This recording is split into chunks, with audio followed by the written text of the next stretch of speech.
Thanks everyone for attending how to conduct evaluation and research using surveys. We're really excited about this as a potential to enhance capacity among the extension faculty, especially for the newer faculty that haven't gone down this road and struggle with what impact assessment and that sort of thing meant. There's a lot of information is going to be covered. We're lucky and blessed to have Kim Margard from the Bureau of Sociological Research to start us off. She's a senior project manager, and I think once she gets into the meat of it, you'll probably have questions.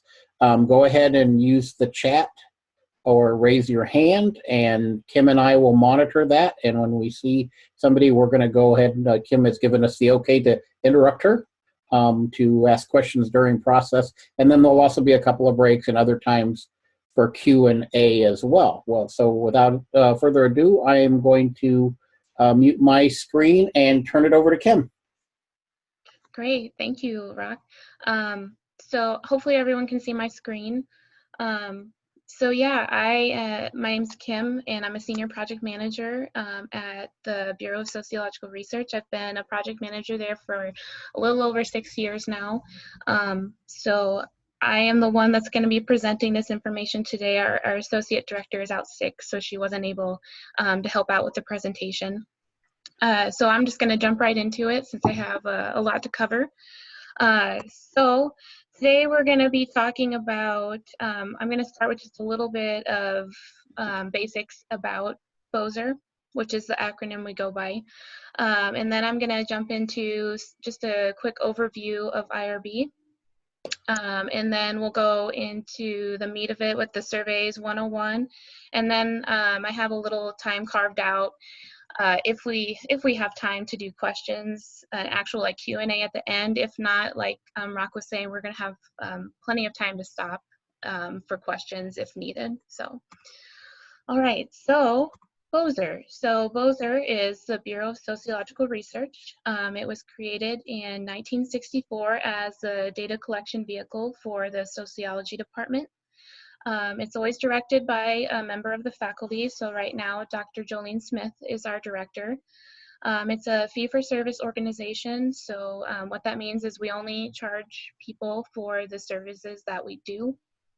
So usually, like if you work with us, we'll give you an estimate of what we think the project will cost or the tasks that you need help with. And then we only end up charging whatever we actually do for your project. And then just kind of on average, we will have about 30 to 40 projects in the field at a time. So that's kind of what our workload looks like. As for clients, typically, I would say our most common are UNL departments, so either like a program as a whole or faculty or students. Those are UNL, internal UNL clients are our most common, but we also work with other universities sometimes, so like Doane or UNMC or maybe UNK. It really depends. And then we do quite a bit of work with the state of Nebraska. And then otherwise we work with basically any other not-for-profit organizations. The kind of services that we do would be first just research design consultations, so survey question design, questionnaires, sample designs. Like I mentioned, we'll do cost and budget estimates. We can also help with data collections with, be it mail, phone, or web. We'll do in-person or cognitive interviewing. We can do focus group facilitation. We can do program evaluation. Other things would be help with data processing and data entry verification. We can do coding, data analysis, transcription, technical report preparations. We can do infographics. And then we can also help with other areas of research, so like recruitment for different projects, or maybe helping get your IRB application or any IRB preparations. We can help with those. We can also just do trainings on how to do some of these things. So if you want to conduct a focus group and you're not sure how to do it, but you know you want to do it internally, we can help train you or other colleagues on how to facilitate a focus group. So we can do things like that as well. So really, like, we can help with all of these things, you know, a project start to finish, or we can, you know, help with pieces of these things. So some just examples of typical data collections that we do. These are some current things that we have in the field right now. So currently we're doing a web-based survey to help assess services provided by print services.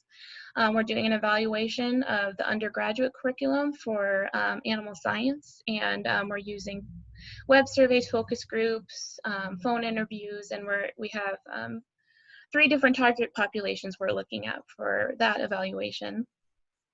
Then we're also doing a phone survey with primary care facilities in Nebraska, asking them about insurance issues. So these are kind of standard things that we typically do. But then we do some not so typical things sometimes. So these are also some current things that we're working on. We made a web-based survey for student affairs, and this allows students to actually take a wellness exam while they're doing the web survey, and then they got an auto-generated wellness score. We also are working on some coding of open-ended and numeric responses for some faculty in the social department. And then every now and then we help graduate students who are usually getting their PhD with coding and data analysis and things like that. So kind of a very quick overview of Bozer. Does anyone have any questions about any of that? Great. So I'm going to jump into IRB. And with this, I just want to start by saying, like, some of you may know a lot about IRB, or maybe a little bit, or maybe you don't really know anything about IRB, but these slides are really going to be just a very, very basic overview, and you know, all the details of what needs to happen with IRB, it really depends on the project. So just know there's a lot of details I'm not going to cover, and you know, like I said, Bozer can be there to help you, and you can also reach out to the wonderful people at IRB to ask any questions as well. And we have Rachel Wenzel from IRB on this Zoom meeting as well, and I'll have a little time at the end of this section so you can ask any questions to her if you want to ask IRB some things directly. So really, I just wanted to start with, you know, what is IRB? So IRB is the Institutional Review Board. It reviews and approves all human subjects research that's conducted or supported by someone at UNL, so be it faculty, students, staff, or other representatives. So really what this means for you is if you have a project that's going to involve human subjects research, you need to have it reviewed and approved by IRB before you can start on the project. So if you're wondering, like, how do I know if I have a human subjects research project? So I guess the first question then would be, how do I know if I have research? So if your project is going to be used for generalizable knowledge, and that's why I have it bolded in this definition, in that first bullet point, that's the key piece. So if you're using this for generalizable knowledge, then it's research. And even if you're doing an evaluation of a project, that can also be used for generalizable knowledge and can be considered research. So just a little example would be, say you have an extension program that you're evaluating, and you want to determine if it's meeting its objectives. So if you take the results and your processes and you share them with others so that they can use them and potentially then apply them themselves, that's when it becomes generalizable. Now, if you're conducting the evaluation and you're just saying, you know, here are our results and here's what we did, and this is not something that would be generalizable or that others are going to use, then that's just strictly evaluation and you wouldn't need to go through IRB. So that's kind of a quick overview of how you would determine if you have research, if you're doing research. And then, so how do you determine if you're doing research on human subjects? So really, it's if you're interested in conducting your research with people, or you're looking at individuals. So for example, like say you wanted to look at businesses. Um, in that instance, if you're just looking at the business, then you're not researching human subjects. So you wouldn't need to worry about IRB. However, if you are looking at a business, but you want to look at individuals within that business, then you're doing human subject research. So that's when you would need IRB. So really, this is just kind of a basic overview. Sometimes it can be hard to tease out if you need to go through IRB or not, if it really is research or not. But that's, again, BOSER and IRB is here to help with that piece. So just let us know if you ever have questions about this and we can help. Kim? Oh, yes. So we get this question a lot, and I sometimes get confused on this whole IRB or not. If you're doing some data mining and you search by zip code, is that considered an identifiable? And then you make a generalization about zip code area, this part of the country or this part of the region or whatever. Does that constitute a need for IRB approval when you're not identifying individuals? You know what? I'll just let Rachel answer these questions just since she's on here. Great, thank you. Yeah. Yeah, thank you for having me, Kim. And I do appreciate the time to be able to talk with everybody, because I do agree with Kim when she notes that this is some of the most difficult decisions that a PI can make, especially within these gray areas. And I think we've already identified one of those as well, too. And so the question was about what could be a secondary data source and whether or not maybe mining that data, and would a zip code potentially be identifiable? I think that most of the responses that I'll provide maybe today might be it depends, where this is a publicly available data set. We might not say that it would require IRB review and approval once you're past the definitions, and you do have to have both of those definitions assessed to meet the need for IRB review. So you determine that you're conducting research, but then Kim, if you could go back one slide to that definition, and really it's that human subject piece. And so we can reasonably assess that any information about a zip code potentially likely could have been generated by a human subject, but we're going to use more concrete information about that.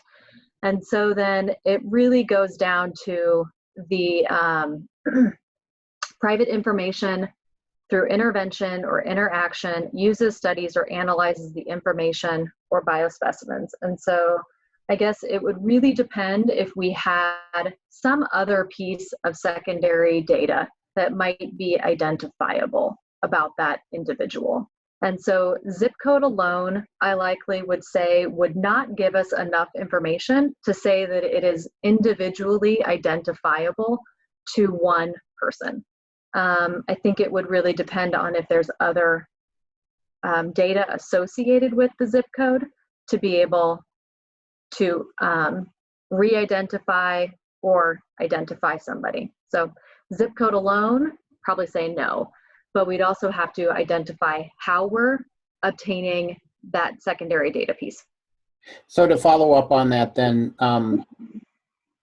we do these extension events and then we send out a paper survey or an online survey. And I know the online ones are a little more difficult because you can do IP addresses. But if you never associate the individual with the data, so you say 76% of you said you intend to do this, because we're doing that now. I think you probably realize that. We're doing this now, and I would almost guarantee that there are very few that are on this call right now that have actually gone through the structured determination of IRB approval. I want to make sure that this faculty understand that this is pretty important, but at the same time, it's not the lockdown that doesn't make it possible to collect data as long as it's not identifiable as to individual. Is that a fair assumption or not? So no, I think what we need to be careful about is from the very beginning, before you do anything, you have to assess whether or not your project will meet the definition of research. And so there's two components of the human subject definition. So it's either intervention or interaction, or you're obtaining identifiable information from some other source or an identifiable biospecimen. So you could potentially be doing 3 different actions if you're involving a living individual. So you're either obtaining information about that person through an intervention, like a blood draw, or you're doing an interaction with that individual, so you're asking them to complete that survey. Or you're obtaining individual information about that person through either a HIPAA record, like a medical record, or a FERPA record, or you're obtaining an identifiable biospecimen, maybe from LabCorp or something like that, from a lab biospecimen that you provided to a doctor's office or something like that. So we have multiple things that might identify whether or not you're conducting research with a human subject. So really, before you start your project, you have to discern whether or not you're conducting research. And that's where Kim was explaining about really the difference between program evaluation versus evaluation for research. And in most of the cases for extension or for Nebraska extension, I mean, from my understanding is you guys conduct a lot of program evaluation, and that's great. That's absolutely fine. Most of those things don't require IRB approval. So really, you have to really discern when you first start your project, or you first start maybe your evaluation procedures, is to evaluate yourself whether or not you're meeting that definition of research. And if you do, then you go on to the next definition of human subject. If you're meeting both of those definitions, then you seek IRB approval. It's not either or, it's both. Okay, that makes sense. Thank you. Mm-hmm. Great, yeah, and I'll say a lot of the program evaluation becomes research when it's published in journals and things like that. That's usually where we see the program evaluation become research. Be careful about that because publication is not a litmus test for whether or not you need IRB approval. There's a lot of journals and a lot of publications that still allow and that really are focused on program evaluation and providing process and determination. So it's really based on, from the get-go, whether or not you believe you're conducting research, not necessarily whether or not you feel in the future you potentially want to publish. Great. Any other questions on this? I know I didn't put this in here, but there's also, IRB has a predetermination form that you can complete in New Grant, and that's one way IRB can help you determine if you have, if it needs to go through IRB or not, if it is human subject research or not. So I had a question, Rock, if that's okay. I'm just having a hard time. Are there questions that we should just definitely not be asking when it comes to program assessment to minimize these risks? Like traditionally you would ask, what kind of career do you have? So like in the turf industry, are you a golf course, lawn care, business? I mean, are these questions now that are like becoming identifiable that I should just say, what was things you learned at this program? What was, better? What could we do better? What could we do worse? Like it still seems kind of vague to me. That even though it's not being thought of as research, as program assessment, we're getting pushed to try to publish these types of things. And so it starts to always be falling into potential research. And so can we just, are there questions we should avoid to minimize this when doing program assessment? do you want to answer this too, Rachel? Sure. Let me make sure I understand the question. So you're getting pushback maybe from journal editors or maybe from associations or other programs to publish research itself. Is that what I'm understanding? I guess it's more about just like, if we're taking our extension and we want to make it scholarly and we want to start documenting that we're actually having an impact on whatever our industry is, are there things that we should just not be asking? And then does that diminish our data set because we don't really know the demographics of the people we're trying to see if they've changed their behaviors? Like if I don't know what these people are and what they're doing, then it's hard for me to assess, did they implement my programming to make a positive change in how they're managing their facility or their industry? Yeah, that can be a very difficult balance to strike, I think. And, unfortunately, I don't have a great answer for you, but I will say the work that Bozer does, I think, is equally great, even if it is identified as research. And I've heard a lot of leading national experts really think about, IRB, is it big R where it's regulated research under the IRB, or is it little r where it's research, that's not regulated by the IRB? And there's many procedures and processes and types of evaluation or needs assessments that are just as rigorous as a research project, or even more rigorous than a research project that's been approved by the IRB.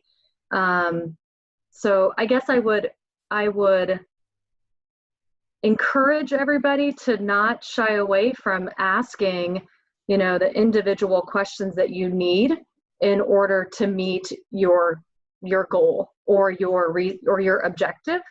But really think about what your design is and what you need in the end to be able to meet, again, your objective or your goal.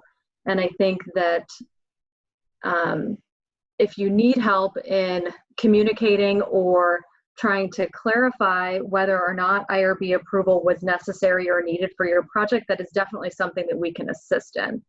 And I know that probably doesn't answer your question, but I think it's a difficult road to navigate for a lot of people. So I can appreciate that. So how much time it takes to take an approval from IRB? I'll ask you to, it's a good question. And I'll ask you to go to our website. Kim can maybe share that with everybody. We do publish our metrics in real time now.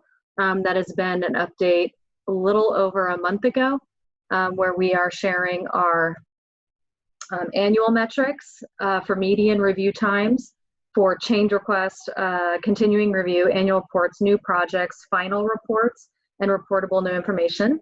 So we have those available for people to view. And then we also publish within the year and in real time up to the same day, and we republish at 1 o'clock automatically.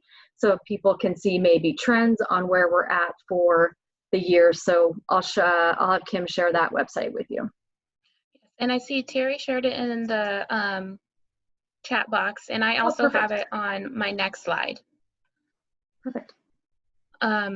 So this slide I have right here is just a flow chart to kind of help navigate. I pulled this, a lot of the information I pulled is from your website, and this is one of the flow charts that's referenced on the website, and I have the actual location of the website down here at the bottom of the slide. So I'm not going to go through it, but just know that this is available and you can look through it if it's helpful for you. So then I just kind of wanted to go into generally what the process looks like for IRB. So now you figured out you are doing human subjects research, you need to go through IRB. So you're going to go complete the application at this website here called New Grant. If you're not familiar with it, you'll get a login and everything. It's fairly easy to navigate. And then you're also going to have to do, while you're doing your application, you're going to want to be completing your city training. And then you're going to once you submit your application, it's going to ask you about, it's going to have a conflict of interest statement about that particular project. So those are a couple of things that you'll do while you're doing your application. You'll need supplementary materials with your application. So if you have consent forms, this is where you'll attach your survey questions, any kind of recruitment material you're going to use will be on the application. And then if you have like a grant narrative or something, sometimes that needs to be included as well. And there's other things, and your IRB contact will let you know if you're missing anything. And I kind of go into that in this third bullet point here. So once you submit your application, IRB is going to do a pre-review. And then they'll let you know if they have any questions, or if they see anything that needs fixed, or if there's any documents that are missing. They'll also contact you then if basically any of the project personnel on the application are missing their city training or their conflict of interest. They'll let you know at that time, and you'll need to get it done. Those things can't, the application can't be approved until those things are all done. And then I know Rachel just talked about where you can, so I have the website here in bullet point 5. That's where you can go to their website, and you can see how long things take that Rachel was talking about. I will say it does take a little bit of time, and this isn't like you submit it and it's approved in a day. I mean, it takes a little time for them to look at it, all the materials. And then, questions during the pre-review are normal. So revisions are normal. That also takes a little bit of time to do those things. So that's something we always tell clients to keep in mind. Excuse me. But let's see. Any other thing I wanted to say about that? I don't think so. So really, this is just kind of very basic of what happens there. It depends on your project, if it's exempt or expedited or full board, and there's so many details I could get into about this that we don't really have time for, but I put the website there so you can look. They have a lot of information on their website, and again, you can ask IRB for any questions that you have, and like I mentioned earlier, Bozer's here to help through the whole IRB process too. If you want to go that route, we can help you do it. So, Kim, there's a question in the chat, and is there a cost associated with IRB vetting or review? There's no cost from like IRB's standpoint. If you would need Bozer to help with it, we do a couple hours of free consultation, but anything beyond that, if you needed our help, then there would be some cost associated with it just for personnel time for helping you do it, but no cost for you, like if it was just you and IRB working on it. Okay, thanks, Kim. And I forgot to mention at the beginning, but Chris Proctor, who's on this call, and Kim Todd and Terry James, as well as Keith Gluen, have all used your services in recent years, and they would be great resources for some of the Q&A. So just keep that in mind. Chris Proctor, Keith Gluen, and Kim Todd and Terry James. Yes, and and you said were there some other questions in the chat? You said that's it. There was a comment, and then okay. Yeah, that was it. Perfect. Kim, can I interrupt you before you keep going? Sure. Just a follow-up question. I'm just thinking of just kind of how extension often works, right? So we'll be going through our season, and something will come up of interest that we weren't anticipating. And it seems like there's an opportunity then to run a survey, and at that point, it's not obvious whether it's going to evolve into research or not. And is there a possibility to quickly develop a survey, run it, and then look for approval after the fact, and then just sit on that data, right? And if it's not approved, if it wasn't done properly or with approval, then you just have to walk away from it. But does that make sense? Right?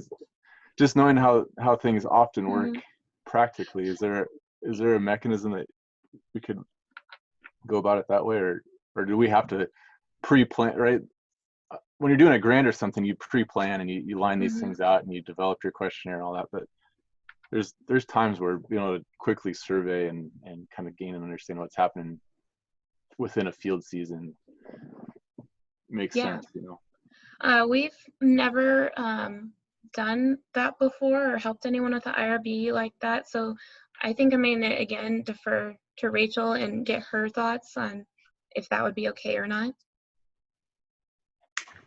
That's another great question. I would encourage everybody to, I guess, let me step back. A former IRB chair, when I came to the institution 10 years ago, said it best, I believe. When you have a research objective, that is when you seek IRB approval. If you are developing a survey with a research objective, then if you move forward in that survey and you move forward in that process without IRB approval or certification of exemption, you are technically going to be in non-compliance, and we view that as serious non-compliance, regardless of whether or not we certify exempt or you're a non-exempt, expedited, or full board. With that said, now a lot of what Extension does, you might need to put something in the field, a survey in the field, no pun intended for that, that maybe needs to do a needs assessment or something to that effect. And so I would maybe look to the expertise of BOSER to be able to identify what type of evaluation or what type of assessment is necessary in order for you to meet your short-term goal. And if you do have a long-term goal from the onset, then you unfortunately will need to plan accordingly for IRB approval. And that's why as the UNL Human Research Protection Program within Research Compliance Services, we do a very good job at identifying a deadline necessary fast-track process.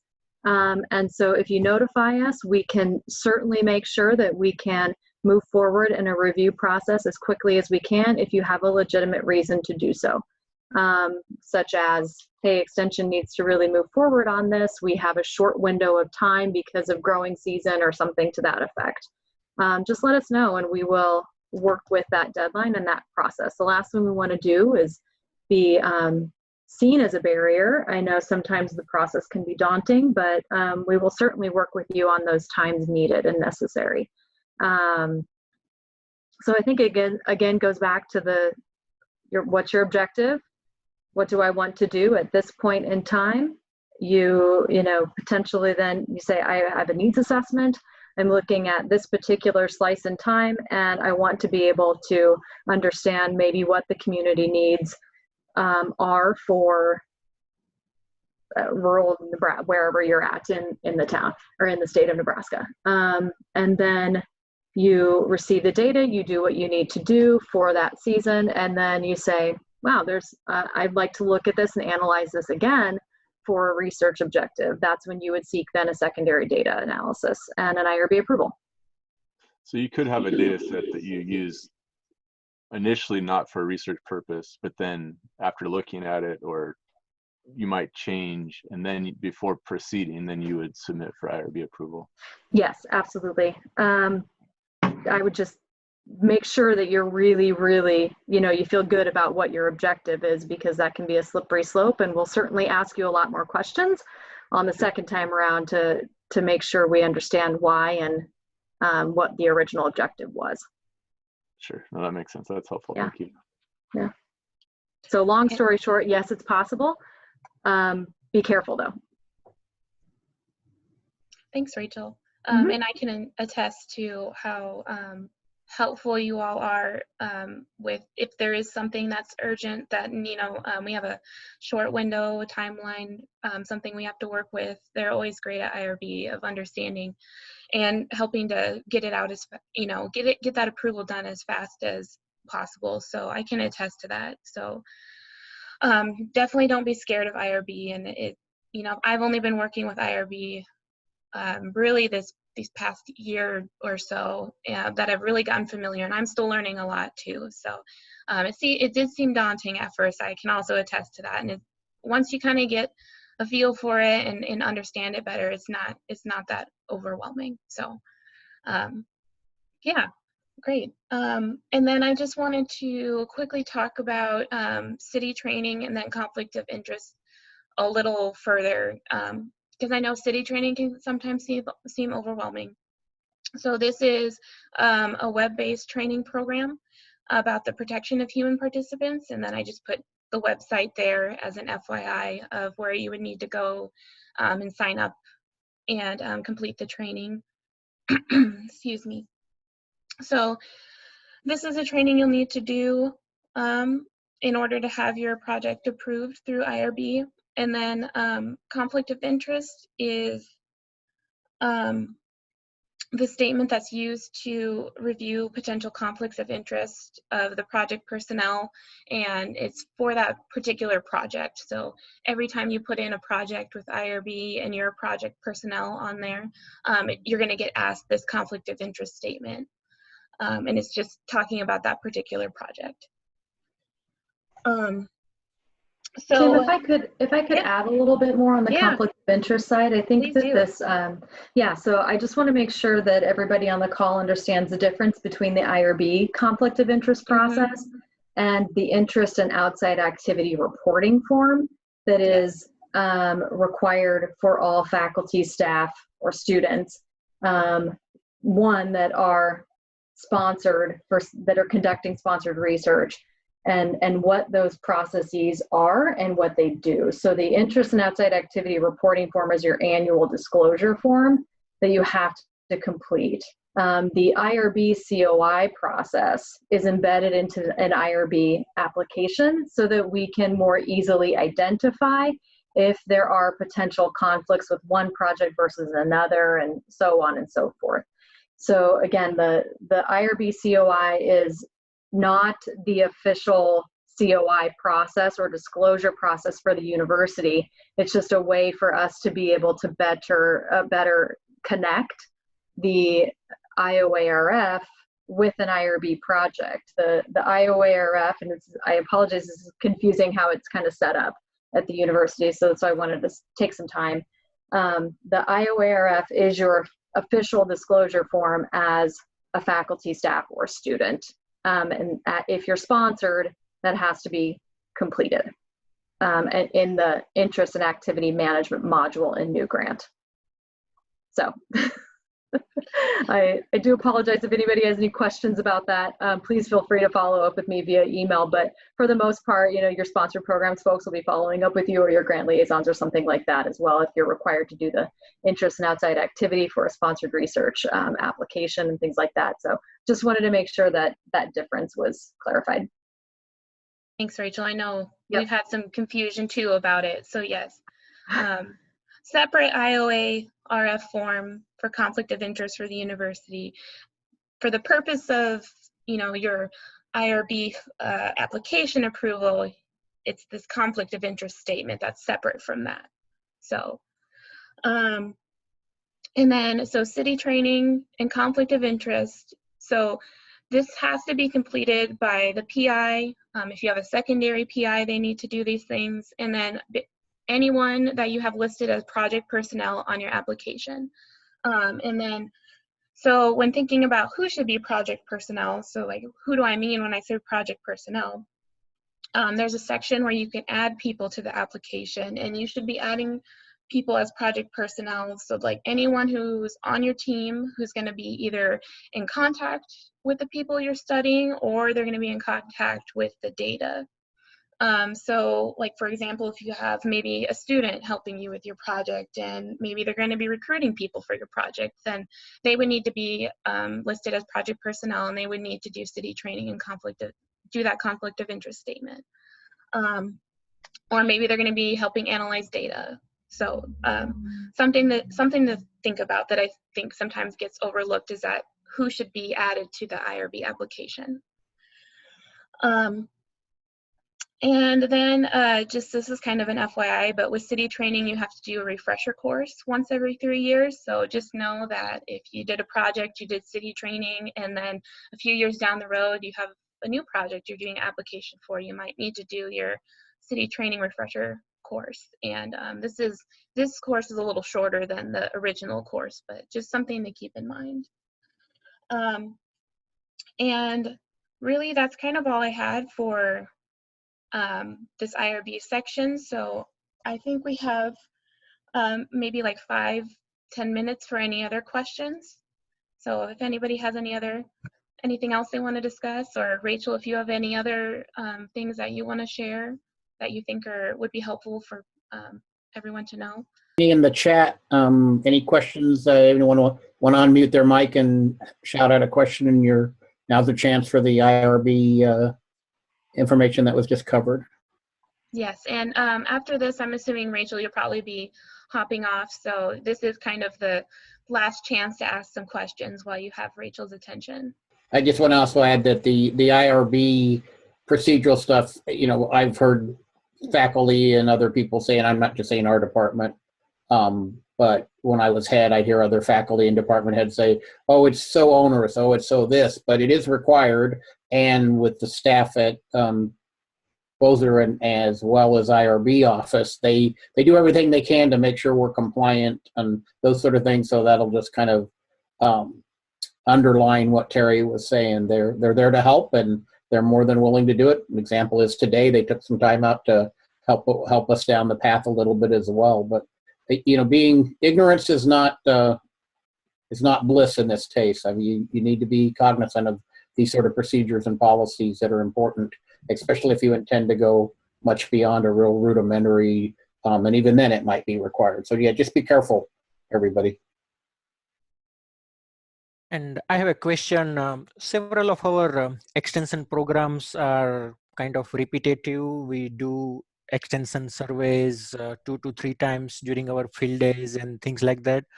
So if we work with you to develop a survey one time, can we use that repetitively in our program, or every time we have to approach you and it has to go through you? So in that instance, if you're doing kind of a longitudinal project where you're surveying people at various steps of the evaluation you're doing or project, you would complete the original application for that entire process, saying what you want to do throughout that entire process. So and at that point, then what you would do is, you filled out the application, you uploaded your materials that were going to be for your first stage of the process. And then periodically you'll do some change forms as needed. So if you have your materials ready for your next wave of surveys, if maybe they changed or something, Okay. you would just upload that and get approval there. Depending on how long it goes, you would maybe need to fill out like a continuing review form, which these are all the change forms, continuing review forms. These are really quick forms just to give IRB kind of an update and get their okay.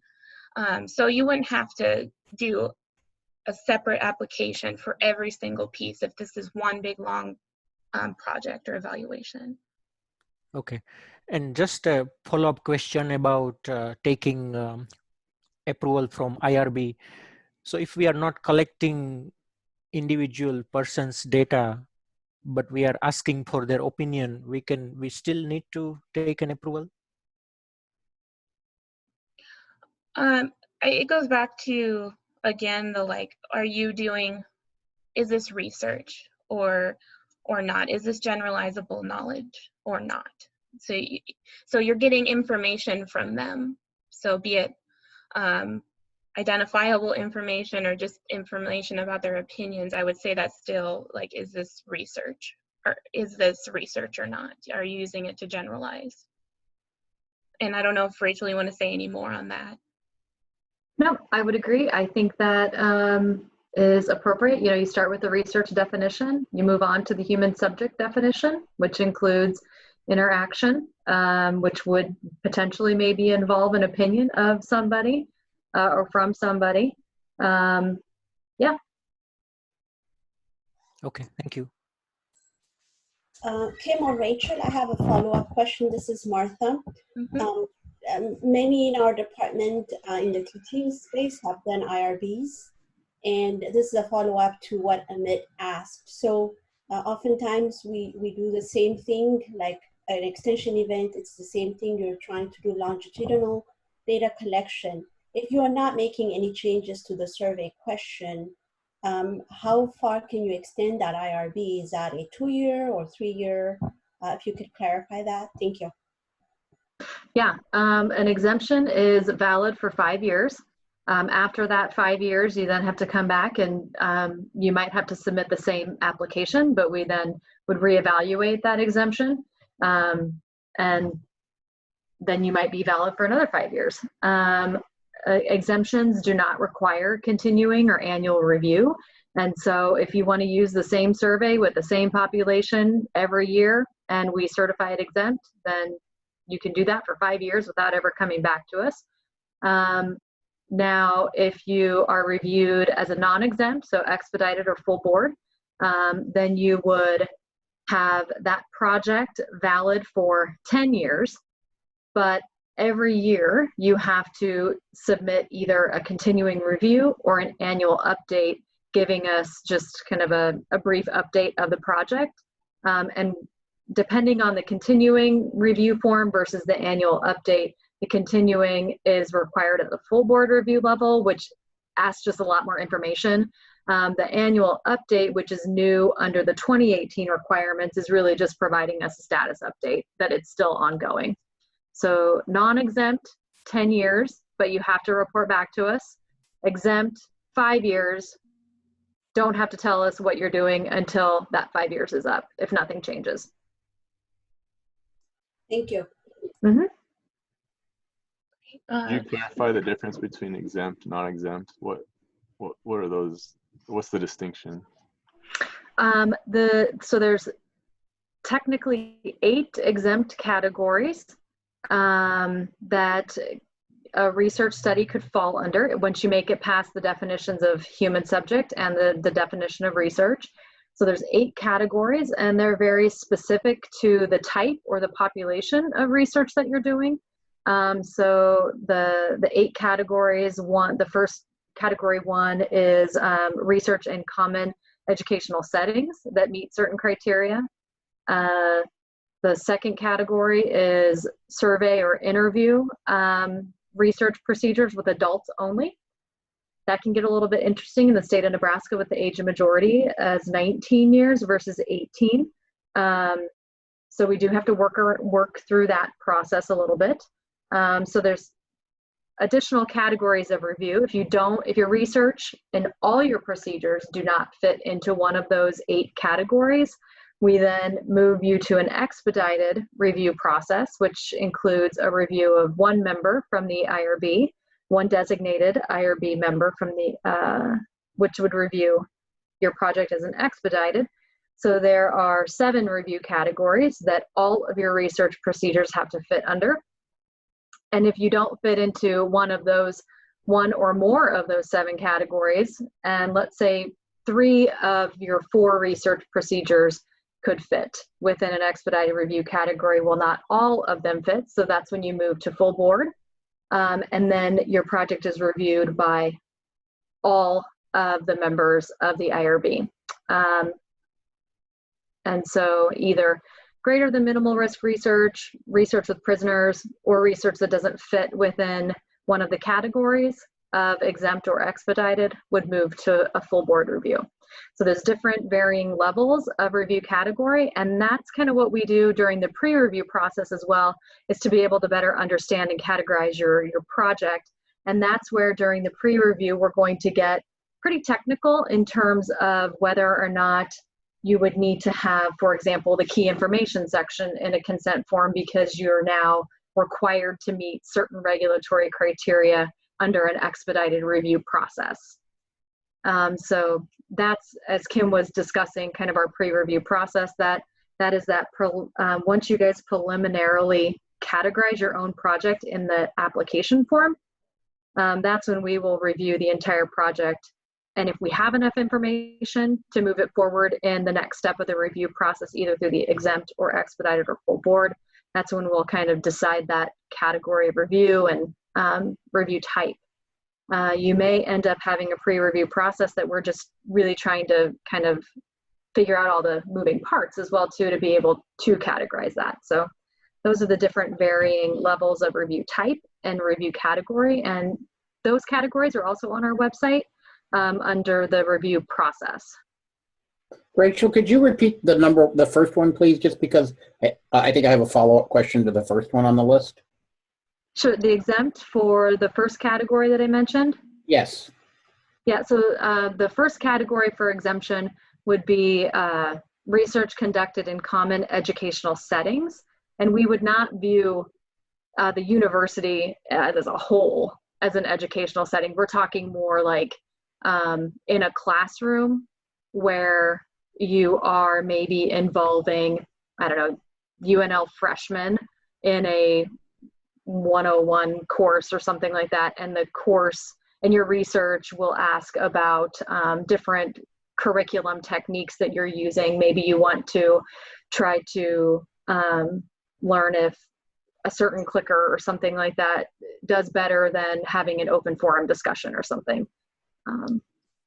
So I based on what you just said, if I'm interpreting correctly, Rachel, an extent, what we do in extension is we teach. We just don't teach the normal, undergraduate, post-secondary, and elementary audience, right? But we do. We are informing. To me, that's educational. Would some extension type programs fall under that first one, and then be the potential for exempt? Yeah, that's a really great question and a really great point to bring up. Yes, we do view a lot of the extension programming as potentially fitting within a common educational setting.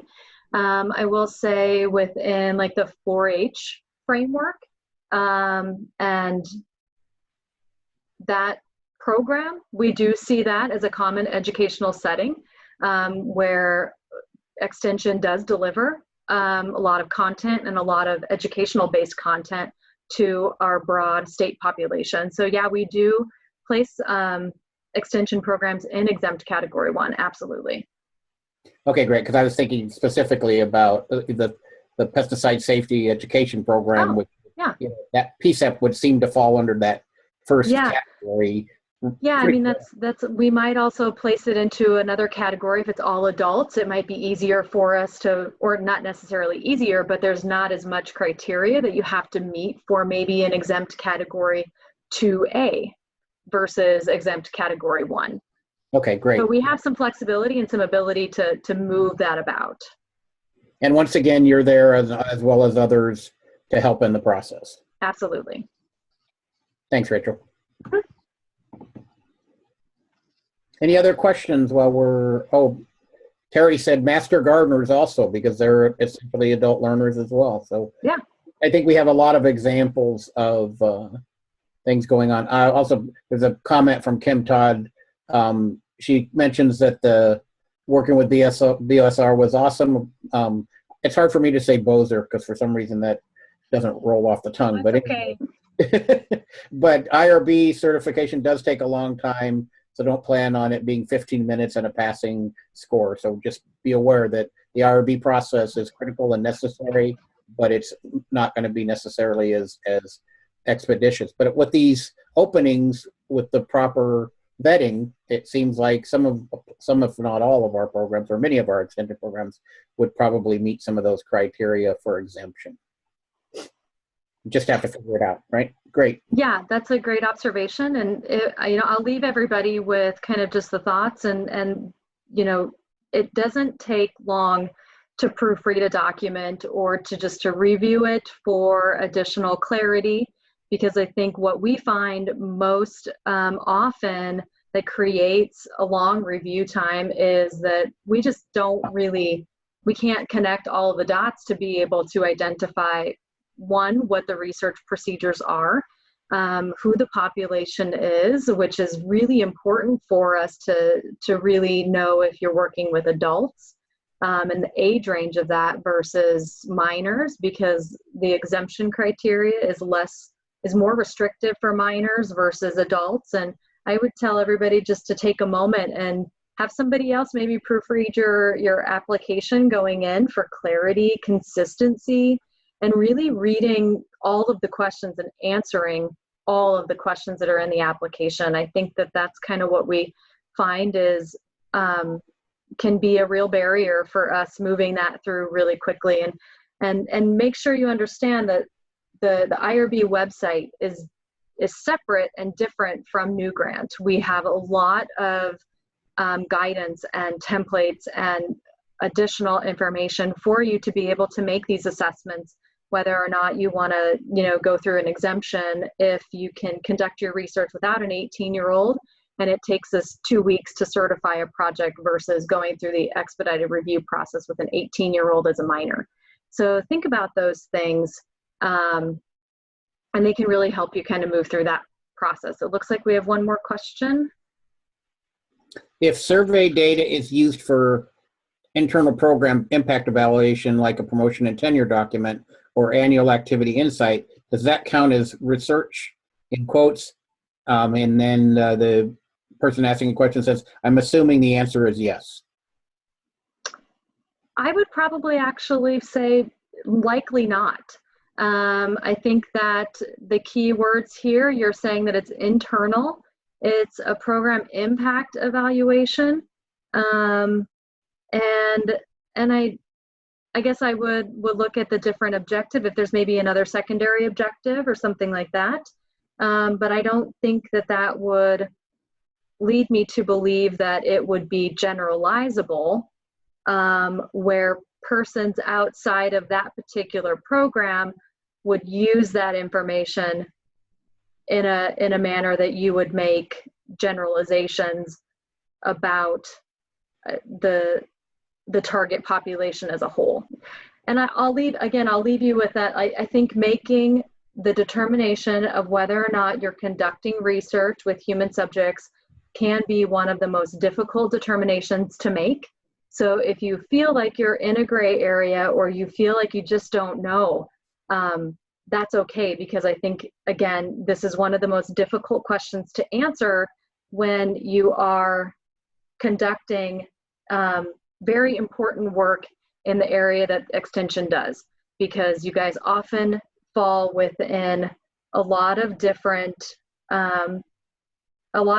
needs for the state, for the university, for you as faculty members and staff to be able to do what you need to do for the university. So I'll leave you with that. And I think Kim did a great job at kind of giving an overview of the IRB process and BOSER. We believe BOSER is a great partner in the research process, and we're happy that we get to work with them.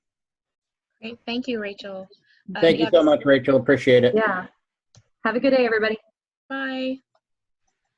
All right.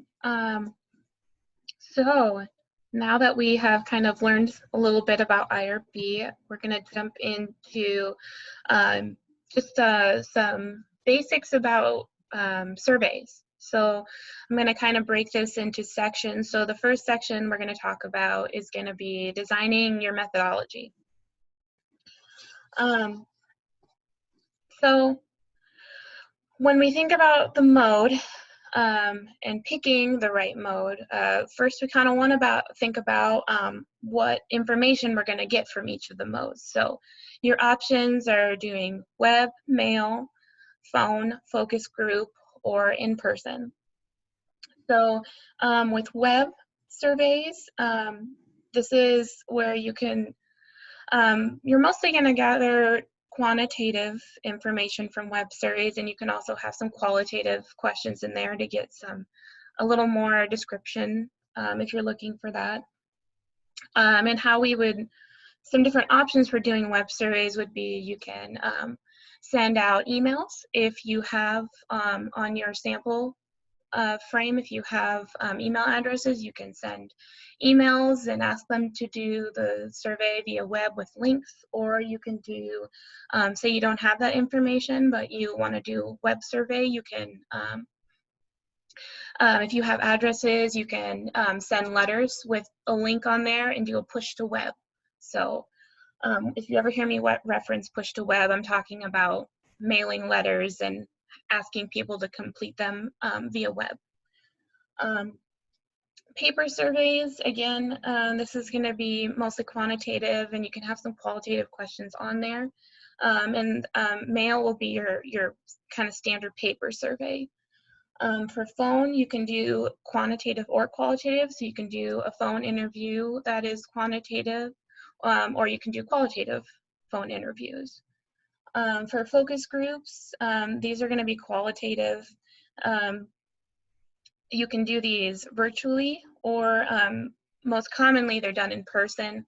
I can't say I've ever done a focus group virtually, but it is done. And then lastly, you have in-person data collection. So this is kind of like your field work, you know, going out into the field and collecting this information. So a good example of this would be like the census, you know, they're going door to door and collecting information. And in-person surveys can be quantitative or they can be qualitative in-person surveys. So and these are just kind of different things to think about when you're thinking about designing your methodology.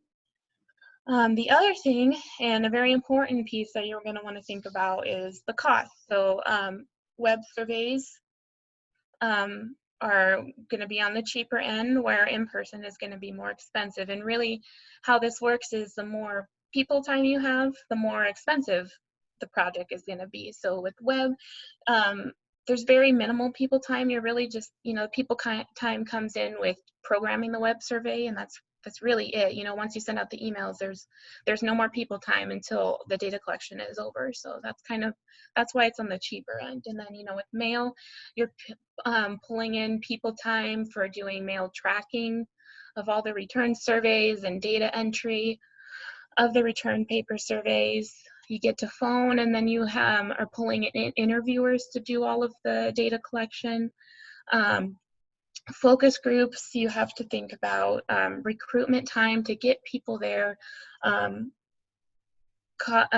for the staff to facilitate these, if you have people there taking notes.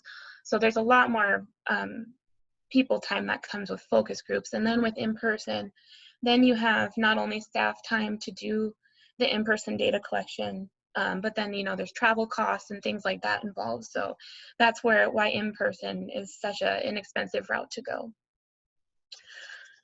Other things to think about is your audience. So, you know, what mode is going to work best for your particular audience. So if you're doing a web survey and you want to target an older demographic, that might not work very well because they're just, you know, not as familiar with computers, and there's going to be a lot more troubleshooting. And, you know, we've seen this at Bozer. So that's something you should think about. And with telephone surveys, you're probably not going to get a great response rate from, you know, the younger population with telephone surveys. You know, they're probably going to do better with web and things like that. So something to think about. And then also, length of survey can matter depending on the type of mode you're using. So really it's a lot easier, and why you want shorter for web surveys. The self-administered modes, I should say, are a lot easier for someone to, you know, just click out of the web browser and not do it, or just throw the paper survey away. So you want to keep those shorter in length, just to, you know, get people to fill them out and, you know, not stop halfway through or just not do it at all. With interviewer modes or in-person modes, you know, it's a lot harder to hang up on someone on the phone, or, you know, tell someone to get out, like get off my doorstep kind of thing. So especially in Nebraska, where, you know, everyone's, we got the Nebraska nice. So those can be a little bit longer just because you have that interviewer and that connection there. So also things to think about when you're thinking about your sample. So you should be asking yourself, you know, is the sample I have for my population representative? And then, you know, how good is the sample? So are the email addresses good email addresses? Do I have good mailing addresses? You know, are there duplicates on my list? You know, cleaning those kinds of things up.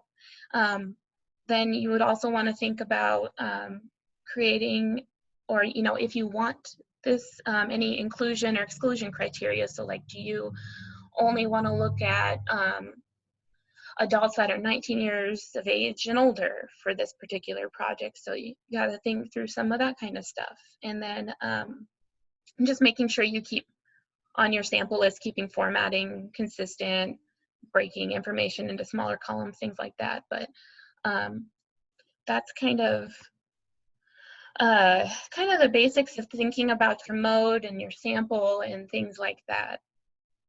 So just as kind of an example, just going to go through this scenario with you. So so say I want to survey 19 to 25-year-olds. The funding that I have for this project is limited. My sample list only has mailing addresses, and then, you know, I have a few email addresses for some of them. What mode should I choose? So in this instance, we would advocate for doing a web survey just with the cost in mind, and then the demographic would be very familiar and able to do a web survey. So we would go with a web survey for the mode. And then thinking about how I would communicate with them, I would probably go with a push to web letter. So mailing out a letter to everyone we don't have email addresses for, and trying to get them to go to the web survey. And if they do have an email address, we'll send them the link through email. So that's kind of how I would set up the methodology for this scenario. So what I'd like to do for this first activity is let's take like maybe like 5 to 10 minutes. We can do a little break right now if anyone wants to go get a drink, restroom, anything like that. But while you're doing a little break, let's think about past or present or maybe a future project, and think about a mode you would use. And then let's come back and we'll talk about if anyone wants to give some examples of what they would use and why. So, all right. So let's say at like 2:18-ish, let's come back to this. I'd like to do just like a little break since we're about halfway through, and this seems like a good spot to break. So, sound good, everybody? Yeah, let's go ahead and move forward with that. Yeah, looks like we still have 15 people. Well, they're muted mics, but let's go ahead and go forward, move forward. Great. So, wait, make sure, hopefully just a minute, sorry. Terry, make sure we're fired up for recording again. Yeah. Oh, great. I see recording started again. Perfect. All right. So hopefully everyone had a chance to think about a project and a mode and why. Who would like to, you can throw it in the chat box or raise your hand or just shout it out. Tell me what you decided. What's your project and what did you decide to do for your methods? I guess I'll jump in. This is applied with the pesticide safety program. Mm-hmm. And I wanted to, for some time, compare kind of impacts on the pesticide applicator's life or work and look at the differences in the way we deliver the program, whether it would be by an online, more interactive training method, a face-to-face training, Mm-hmm. kind of a self-study approach, hard copy based. And I wondered if there'd be a way to ask similar questions depending on whatever method they had used to interact with us. And if so, then how would you, what mode would you use in that case? Because you're looking at a whole range of ages of people and life experiences. Okay, so this is, could you re-explain a little bit more about the project and we can kind of work through it? So, well, I've wondered where to put the emphasis in delivering our program, whether it would be an online emphasis. Should we stick with the traditional face-to-face training? Should we look at different ways of doing it? And, you know, you can ask people, well, what do you prefer? And it doesn't really get very close to the answers that you're looking for. So I was thinking in terms of asking similar questions about which, you know, which of the methods better prepared them without actually asking them which of the methods better prepared you to do your job properly. In other words, you're really just asking about how well they were prepared to do their job. But across different training methods, you should begin to get a sense about what which of those methods was more effective. Okay, so I guess what to ask them. We'll get into designing survey questions more later, survey and research questions. But I guess for right now, we want to think about what mode would we use to talk to them. So Right. what does your connection with the sample, this target population look like? Do you have, would you have a list of these people just readily available? Are these just kind of general like what does your list look like, so we can think about the mode and how we'd be able to contact them? Contact them by phone, by mail, or emails. The emails are a little more limited in access. We could also sample the larger group and into subgroups. Okay, so probably do maybe a mixed mode approach with that, of, you know, maybe contacting people through mail and email, depending on what we have. As for what mode of survey, that would, again, maybe I would advocate for a push to web, depending on what kind of funds you have available. Like I was mentioning earlier, web survey is a little more cost efficient if you have the means to get people to the web survey. Since you do have some email addresses and you do have mailing addresses, we can push people to web. However, if you had enough money, we could do a mail mode and, you know, just send people a mail survey directly. We could also do where we send people push to web for the first couple mailings and send a couple emails at that time, and then we do the last two contacts, maybe we send them a paper survey or something like that. We can do kind of I would say maybe a mixed mode with mail and web, and mix the communications we do as well. And again, that would depend on funds, but so that would kind of be what I would think for mode. Okay. Do you have any questions about that, or anything like that? Does anyone else have any other thoughts? Do you kind of pre-select those people based on how receptive they might be for being pushed to web, or? No, usually we'll start, if we're gonna push to web, we'll start with push to web. What that does then is it gets the people who are gonna complete it by web to do it by web, and then anybody who doesn't respond to the web, we'll send them a paper survey. So then you're capturing the ones who either, you know, don't want to do it through web, don't have the ability to, that kind of thing. Okay, I see. That makes sense. Yeah.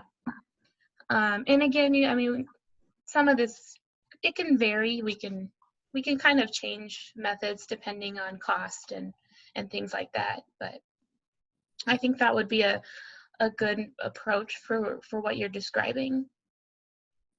Okay. Anybody else have any projects they want to talk through, or have any ideas about a project? Now's your chance.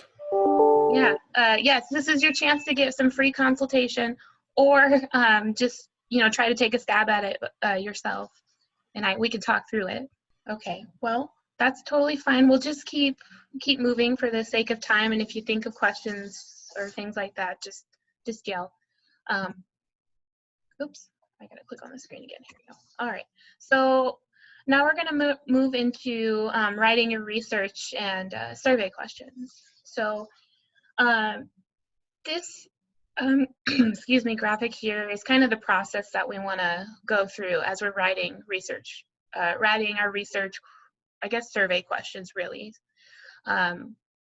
because that's really the end goal of this, is that you want to write your survey questions, but we got to start with our research questions. So this is kind of the ideal flow that we want to go through. So we want to start with research questions, get our concepts and constructs, then go down to domains and subdomains, and then we will have our survey questions. I will say this does not always happen in the real world. You know, we get stuff from clients, and sometimes we just have to start part of the way through. So, or sometimes we don't have research questions to go off of, but it's ideal to do it this way just because you can help make sure that, you know, when you get the end result and you have your data, you don't find that you're missing something that you wish you would have collected. So that's really why we would want to go through this process, and that's the purpose of it. So what I'm going to do next is just kind of walk through each of these steps. So let's go to, so here's kind of an example of what this would look like if you put this flow chart here into action. So so say we wanted to, for example, maybe we have an extension program and we want to see how it affects, how does the education affect well-being from this extension program? And then we would go down, and we've decided that our constructs are going to be education and well-being, because those are the two things we're looking at in this research question. And then within education, we have our domains and subdomains. Same for well-being, and then we go down to a survey question, and then we have an example of each of them. And I'm going to go through each section a little more thoroughly in the next slides, but this is kind of what it would look like if you put the process into action. So let's just start with formulating your research question. So your research question is a statement that identifies the phenomena that you want to study. So this can be one research question, you can have multiple research questions, but this is just saying what are your questions for this project? What do you want to look at? So here are just some basic examples. So what impact is our 4-H program having on youth that are involved? Another example would be, how can extension education be improved? Or maybe it's, how can extension agents best communicate with producers on contentious issues? So let's think back to a project. Again, it could be the project from the first activity. What are some potential research questions? So if you could maybe like take just a couple minutes to think about potential research questions for a project of yours, then we can talk through them. So I'll give you a couple minutes. Okay, so I see that Chris, thank you, Chris Proctor, for putting your research question in there. Chris says for a research question, it could be, what influences farmers' adoption of new conservation practices? So let's hold on to this, and then we're gonna take this through the next step. So I'll kind of use this as our example. So that sounds like a great research question. All right, so now we take our research question and we're going to figure out our constructs.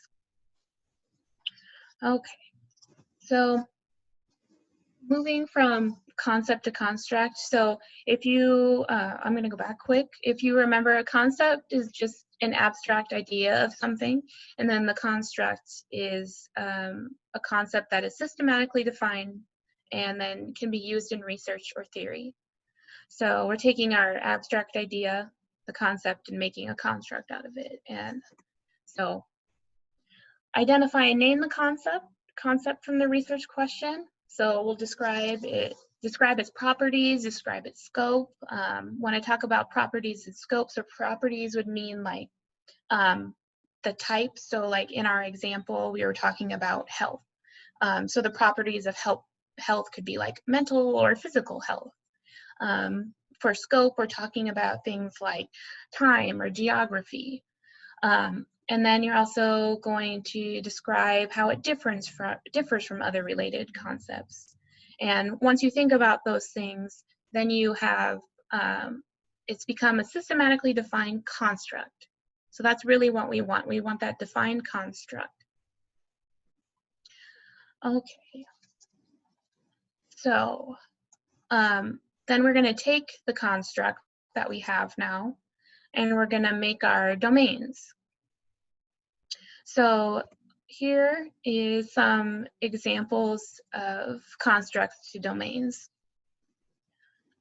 So when we're taking our constructs and making domains, we're thinking about relationships to create these domains. So inclusion, which is the first one, is the most common type of relationship that you find when you're moving constructs to domains, but you can also find these other relationships too. So just some examples of some of these other ones. We're going to talk about the inclusion relationship on the next slide, but just some examples of these other ones would be for like location for action. This would be where you expect a person to be doing whatever it is you're studying. Or if you're looking at the normative attitude relationship, this would be opinions a person would have about what you're studying.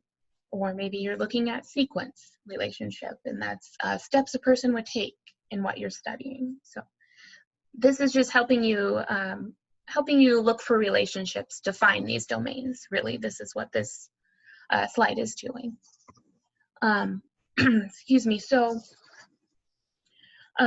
here I was mentioning we have inclusion relationships. So we had our research question. We figured out our constructs, which are education and well-being. So then within education, we have our domains. Those are the words that are in bold. So our domains are either, there can be formal education or there can be informal education. And then for well-being, we can have physical health or mental health or financial health. And then underneath those, in the just kind of in the non-bolded words, so for our subdomains here,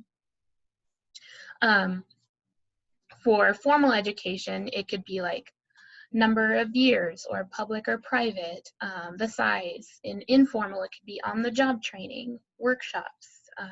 Same with well-being, so our subdomains could be for physical health, exercise, BMI, medical issues. So you can kind of see, you know, we're breaking things out and making sure we're capturing all of the different aspects and all of the different things we need to look at when we're figuring out what questions we need to ask. So, okay, so now we can take, I'll let you all think about this, and Chris, if you want to think about the research question that you proposed, why don't you take that research question and then identify a construct from that research question. And then take that construct and identify just one group of domains. And then within that domain, just identify a few subdomains. So I'm going to go back to this page so you can kind of look at it and visualize how you would do it. But if you could take just a few minutes to think about that. Okay, so hopefully you've had some time to think. Chris, do you have any ideas on what, I can't get the chat box to open now, and I can't to talk about your research question. Do you have any thoughts on what your construct would be? 3 came to mind. So I think economics, environment, management would be kind of related to, or those would be more specific areas that related to conservation that farmers would be looking to adopt practices. Great. And then, so from there, which one did you want to choose so we could talk about what the domains would be and subdomains? How about environment? Okay, so under environment, what are the different types of environment we could be talking about? So I think there's just like local to regional type, right? So just landscape environments would be one. I'm trying to think how else I would frame that. Does anybody else on this meeting have any ideas about what could be our domains for environment?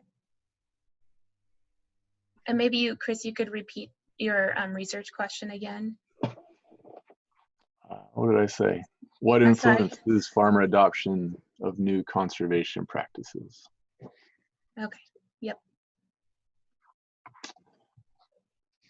Yeah, so yeah, Terry, soils or soil type would be, I think, a domain within environment, certainly. Great. Yeah, so those are the kinds of things you would want to think about. So, and then, so let's take one of the domains. So which domain do you want to take that was thrown out? Yeah, let's do soils. Soil, okay. So then within soil, what are the different things we could be talking about? Soil or the different health, things you'd want to, yeah, okay. Soil properties, erosion, nutrient loss. Yeah. Great. Yeah, so those are, so then now we're getting down to what are the specific kinds of things we should be asking about, because really you're going to take these subdomains and you're going to put them into survey questions, because those subdomains are the very specific topics you need to be asking about in your survey questions to get the data you need. So you can cover all of the different aspects of conservation. Does that kind of make sense for everyone, how we go through it? Any questions on this kind of process? Because I know, I mean, this process here is a good length. Like, this is very pared down, and this could be like a week's worth of coursework. You know, this is an extensive process. So this is kind of a quick overview of it. So any questions about any of this? Kim, not a question, but we have a comment in the chat box that says, just a point I would like to make, in extension following a program, we often ask the participants to complete an evaluation of the program. Their response reflects intent to change as a result of the training. A research question could be, or following a period of time, did they in fact make any change? That seems really valid to me. Yeah, that could definitely be a research question. So, like, yes, was there any change? And then I guess from there, what would be our constructs for that? What kind of change? What could be our constructs there? Does anyone have thoughts? If it was, you know, if the program was on adopting conservation practices, you could list them, and your respondent could say did or did not, and then you at least would get a % response, right? That's a survey question, but your construct would be adoption of a practice, right? So you would have to describe, you would have to include those practices as your domains, right? Right. So yeah, you would have the domains would be like listing out the different types of practices. It's probably almost like your subdomains. I was gonna say, is that more of a subdomain? I think it would be, right? Yeah, I think those would be, you know, those very specific practices you're talking about would be more down in the subdomain, unless we can break those down further.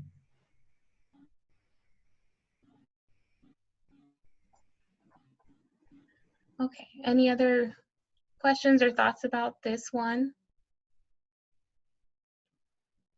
All right, so now we're gonna take our subdomains and we're gonna make survey questions. So we call this operationalizing constructs, but really that's just saying writing survey questions. So what questions do you need to ask to gather the data on the domains and subdomains that make up your research question? That's really this is what we're doing now that we're writing the survey questions. And you'll need to also keep in mind how you want to analyze the data on the back end, and then make sure that you are getting what you need in order to answer your research question. And thinking through all these things now makes, like I mentioned earlier, you can make sure you aren't missing anything. So examples here, so we have our, we got all the way down to subdomains, and we have our example here of, so we talked about education, formal education as our domain is formal. Then our subdomain is public or private, and our survey question for that subdomain could be, was the high school you attended a public or private school? So we're getting at that subdomain. For the well-being section, our survey question could be, what is your total yearly income last year before taxes? And that's getting at the well-being, financial health with the subdomain of income. So we're covering that one there. So based on the subdomains that we talked about with the example, what are just a couple survey questions that we could make based on those? And I'll give you a couple minutes to just think about it, and then we can talk about some ideas of survey questions. Okay, so let's come back to the conservation construct. So we went with conservation, and remind me, what did we say the domain was for this one? Soils. Soil. And our subdomain, which subdomain did you want to look at when writing your survey questions? How about soil erosion? Erosion, okay. Did you think of a couple survey questions, either, just about erosion, or maybe, I know another subdomain you mentioned was soil health? Yeah, one popped into my head. This might be too broad, but I guess that's the point of this. So are you willing to change practice? So I guess you'd have to define what that is, but are you willing to change a practice to decrease soil erosion, even if there's an economic consequence?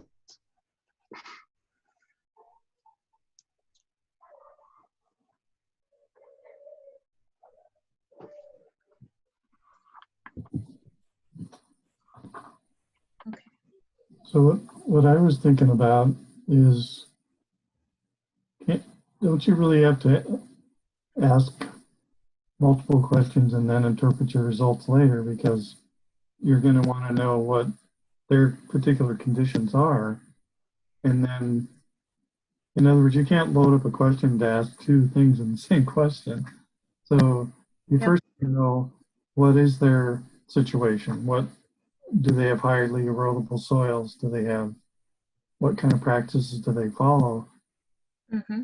And you have to ask those questions that get at their willingness to change their practices to help preserve the soils under the conditions they have. So I'm having a hard time seeing how do you, every question can't be based on directly addressing that original research question. There's got to be some fact collecting too there, or situational collecting. Sure, and some of that comes with,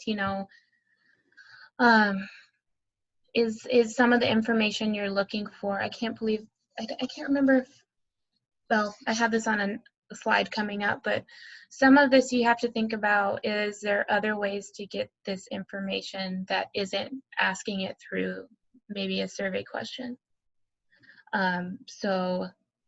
Maybe you want to ask about, I'm trying to think of an example here. Maybe you're looking at irrigation, water usage, and willingness to change there, and maybe you just want to find out about how much irrigation water they use. Some of that you might have to not ask in the survey, and that might be something you collect outside of the survey to get that information, and then you can ask them about their willingness to change and look at their usage over time. So some of that, yes, it might not be just strictly from this survey question. Does that help answer that?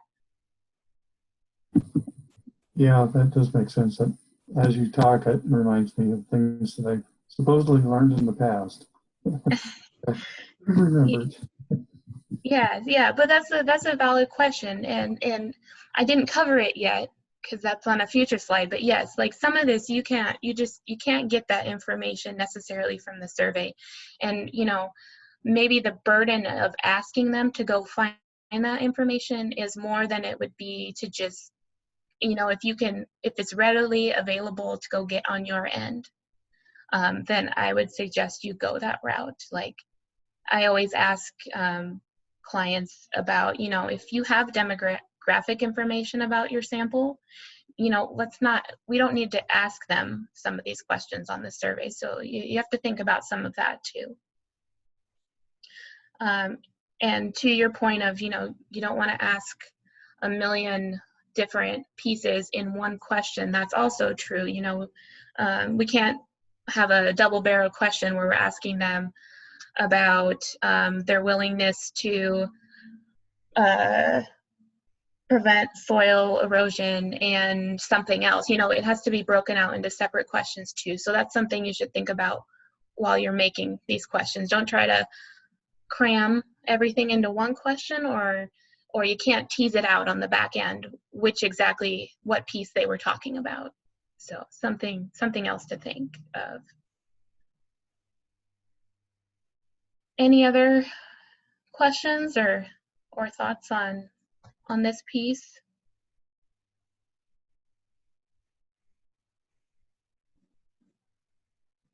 Any other ideas on questions that you would use? So asking about soil erosion.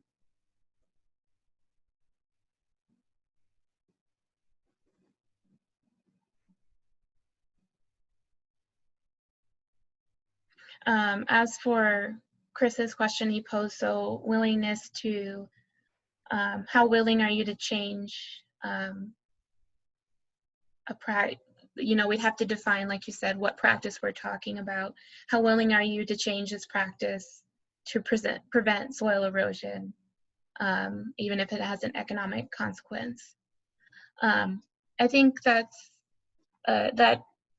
we could probably workshop the question a little bit, but I think it's headed in the right direction. And maybe on some of my next slides, it'll help you think about it. So I'll wait till our next activity to talk about it more, but I think we're headed in the right direction. Does anyone ever have any other questions, ideas on survey questions? Okay, I'm gonna start to skip over here. All right, so now I want to talk about just some things to think about while you're writing survey questions. So I think it's pretty obvious we want to be clear, concise, and to the point when we write survey questions. We want to avoid slang and abbreviations and jargon. You know, a lot of times this abbreviation and jargons will pop up when I'm working with clients, and really it's just thinking about, will my population know what that abbreviation means? And if they don't, then, you know, just spell it out for them. And you can keep the abbreviation, but spell it out what it means. And will my population understand this particular jargon? And if they don't, then we need to write it in a way they're going to understand it. And I touched on this one. So asking one question at a time. Don't have double-barreled questions asking about multiple things in one question. You know, if we want to figure out someone's satisfaction with let's see, 2 different movies, maybe we don't want to ask about both of the movies in the same question, because then we don't know which one they're talking about when they answer their question. So it's always, you know, asking one question at a time is really important. Don't lead or bias your respondents. And then you want to match competency. So that kind of, I feel like it kind of goes with the second bullet of like the jargon, but it's really just saying, like, think about the readability of your questions. So if you're talking to like a population and it's doctors, you know, we want to use specific language to that population, knowing that, you know, we're speaking to like medical doctors. You know, there's a certain way when we want to word questions, if that's the population. If it's just general population, like general Nebraska population, then we'd want to, you know, keep things simple. We usually recommend like keeping things at like a 6th to 8th grade reading level. And then you want to make answerable questions, or allow an out when you're writing your answer options. So this means like if you have a list of things for them to choose from, maybe something doesn't apply to them, so you'd want to put in not applicable, or maybe they wouldn't know the answer to that question, and then we want to put in a don't know. The problems we run into if a don't know or not applicable is something that is plausible for that question. If we don't have them, then we either have people skipping the question, and we don't know if it's because they didn't know how to answer it, you know, or because they didn't want to answer it. It's hard to tease out why they skipped it. Also, not allowing an out can also they'll just select something sometimes, and you know, maybe it's not an accurate answer. So it's always good to think about that. And then you want to also always be sure to match your question stem to your answer choices. So, for example, if you're saying, if your answer options are, I guess one common thing is, you know, if your answer options are saying how a level of agreement, you go from strongly agree to strongly disagree. In your question stem, you should be saying how much do you agree or disagree with these. You know, we don't want to say just how much you agree with it, because we're talking about how much they agree or disagree.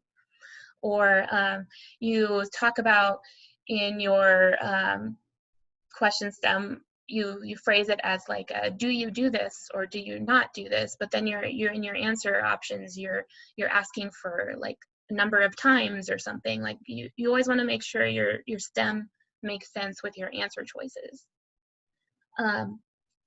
And then you always want to offer mutually exclusive or exhaustive categories.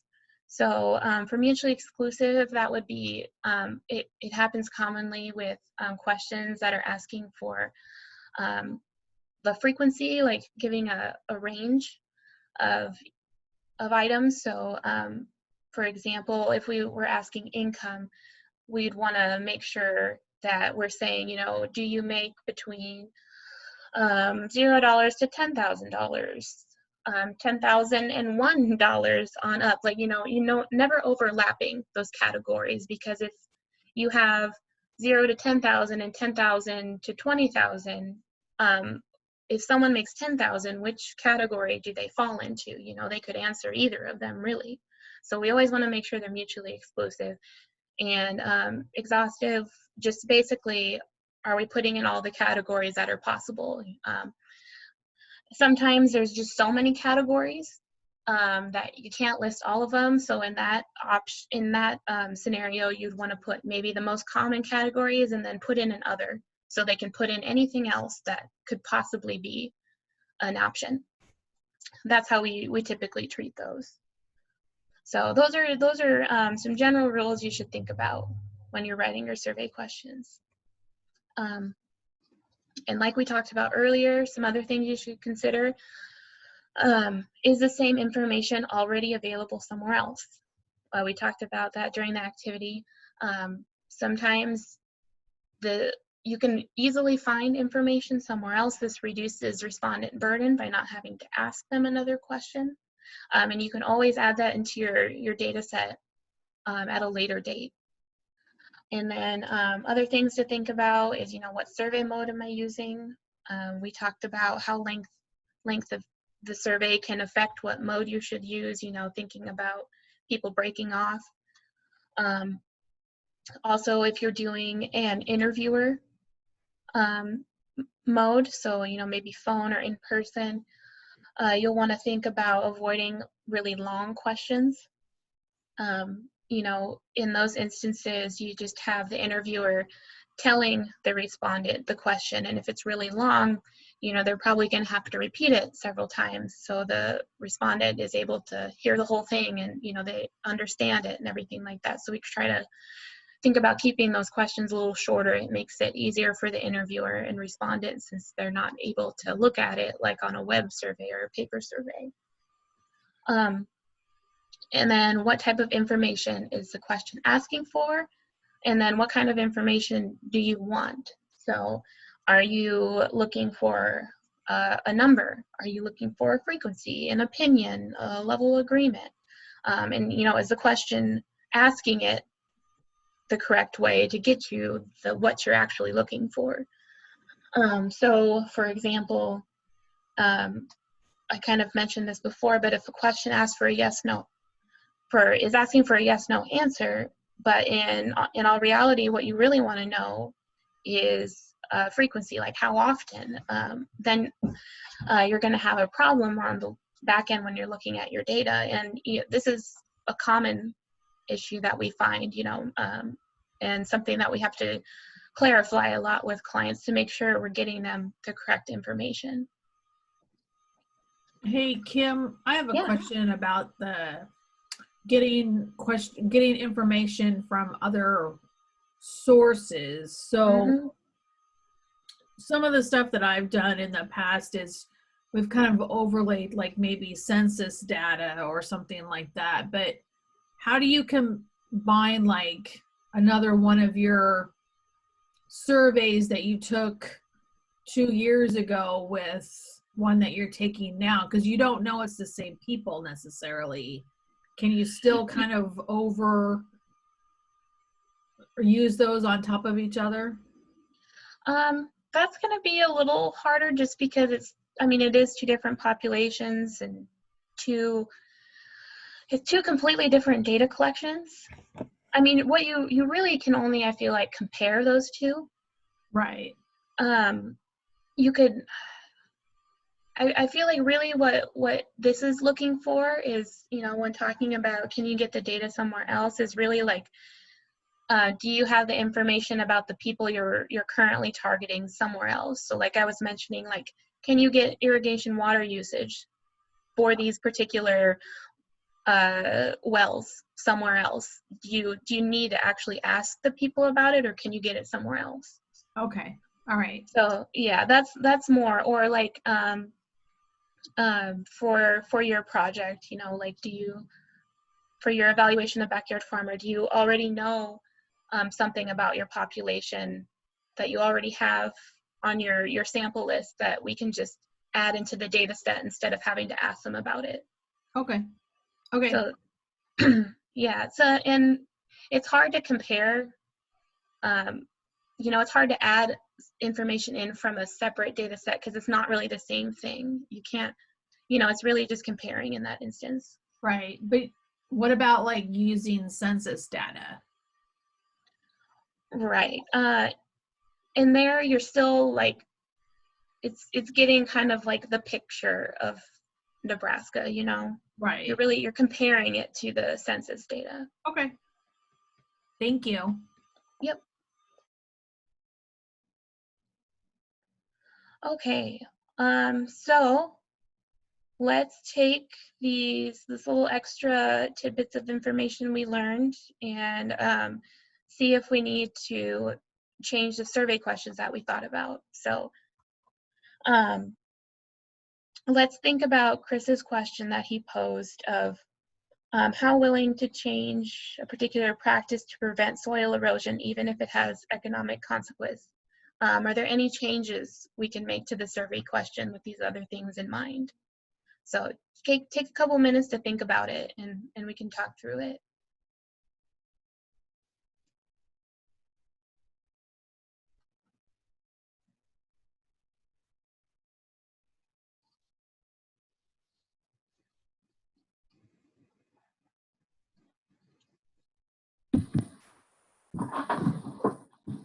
Yeah, I'm not really meaning this to be critical of Chris. I hope you feel that way, Chris. But as I look at it, I see that those are really two different questions. You want to know if they're willing to change a practice to decrease soil erosion. That's one question. The part about economic consequence is a different one. Is if you decide to implement this change and you're aware that it has an economic consequence, would you do it anyway? I don't know. I just two totally different questions, but that's just off the top of my head. And so that's good. So really what we need to figure out first, like Clyde was saying, is would they be willing to change this practice no matter what? Like regardless of economic impact, like would they be willing to change? And then we got to say, okay, so if we threw in the economic impact, would you still be willing to change? You know, it's kind of a two-step. If we ask it as willing to change with economic impact, can you tease out which of the reasons it is? You know, are they saying no, they don't want to change just because they don't want to change it in general, or are they saying that just because of the economic impact? So that's a great thought.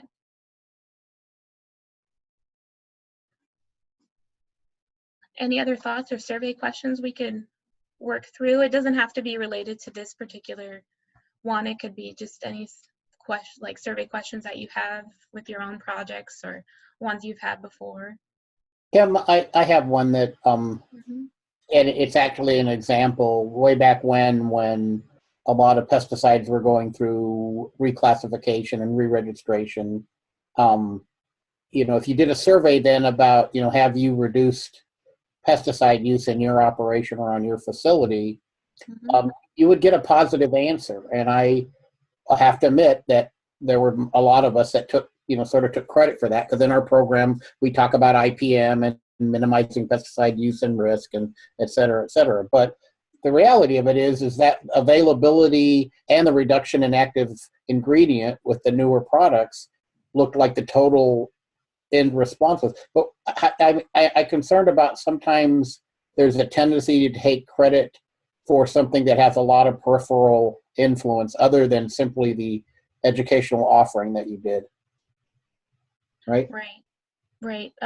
So yeah, in that scenario, yeah. And I think it's thinking through those other outside factors when you're making these questions, like are there other reasons they could be changing practices outside of, you know, just educational pieces. And I think that's where you have those like domains and subdomains. So when you think about maybe change is one of your categories that you're using, one of your constructs, and then like what are the different types of change they could be doing, you know, and within those types of change, like what are the specific things that could be impacting the change, if that makes sense. Well, no, it makes a lot of sense. I just think that early on when we were told, and I don't get me wrong, I understand why we have to do impact assessment. I understand the value for program change or improvement, or, you know, are they meeting the learning objectives? I mean, the teaching community, the traditional teaching community has done this sort of stuff for a long time. But at the same time, I think we tended to ask, we didn't ask the right question. Right. And we predisposed it to a response that we thought would have impact when we filled out our annual reports or our, you know, our P&T documents or whatever the case may be. So I think we really have to be aware of everything. A lot of what you've gone through is that you need to spend time on the development of these surveys, not write them the morning of an event and say, yeah, we need to do this. You know, what do we want them to say, kind of stuff. So it confirms what I think we all should be doing, but many of us, including myself, often don't. And this more stepwise procedure is really valuable. But I do still have concerns about taking credit for something that is so externally influenced, just because it looks good on a report to the administration. Right, and I think that is an example of, you know, a consequence of maybe not going through the steps, you know, that I was trying to get at earlier of, you know, you could at the end find out, well, actually, we didn't look at this correctly and we're missing some pieces. So, you know, maybe what we're seeing actually isn't true. Or maybe there's no great way to ask it on your survey, but you have to keep some of these other external factors in mind that are happening at this time. So like you're talking about the availability of pesticides and things, like some of that other piece. No, that makes a lot of sense. Thank you. Mm-hmm. So the comment I had along those lines, I'll pick up with Brock's question. If you asked a question about, you know, have you reduced your pesticide use or the amount of active ingredient, or however you want to word it, and they answered yes, then what do you think about asking a follow-up question to that? If you answered yes, then what factors contributed to that reduction? Yes, yes, we could either we could ask them specifically, like if you know there are these other external factors that could be affecting it, we could list them out, like, are these the reasons why you have reduced your pesticide usage or that particular like ingredient or whatever. Then we can say, is it because of this reason or this reason or this reason, and then give them an option to write in some other reason. We could do it like that, or we could just give them an open-ended box to just say why they did it. So yes, and that would be a way to tease out some of those external factors that could be affecting their change.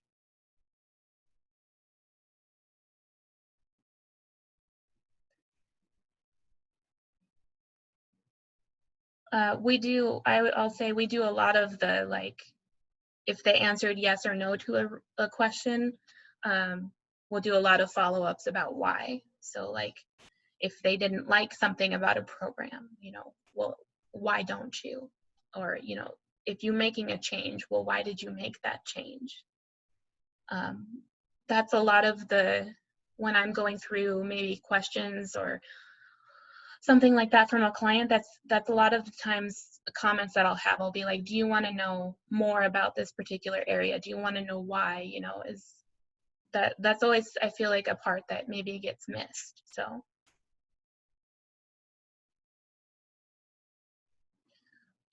any other thoughts, comments, anything?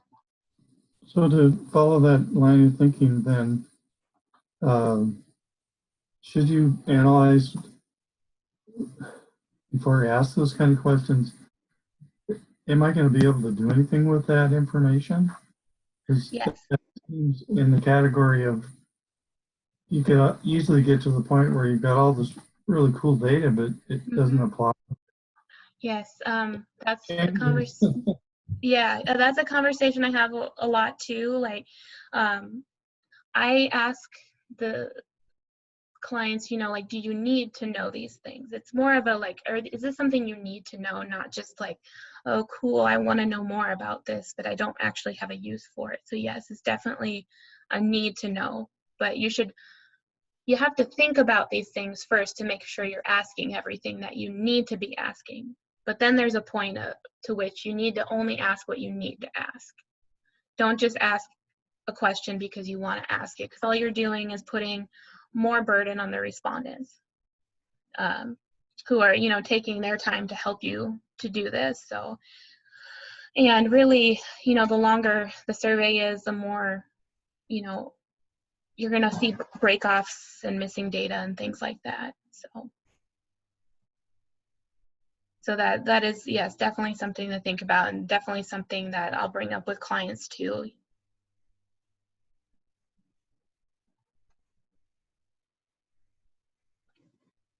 Any other thoughts or questions?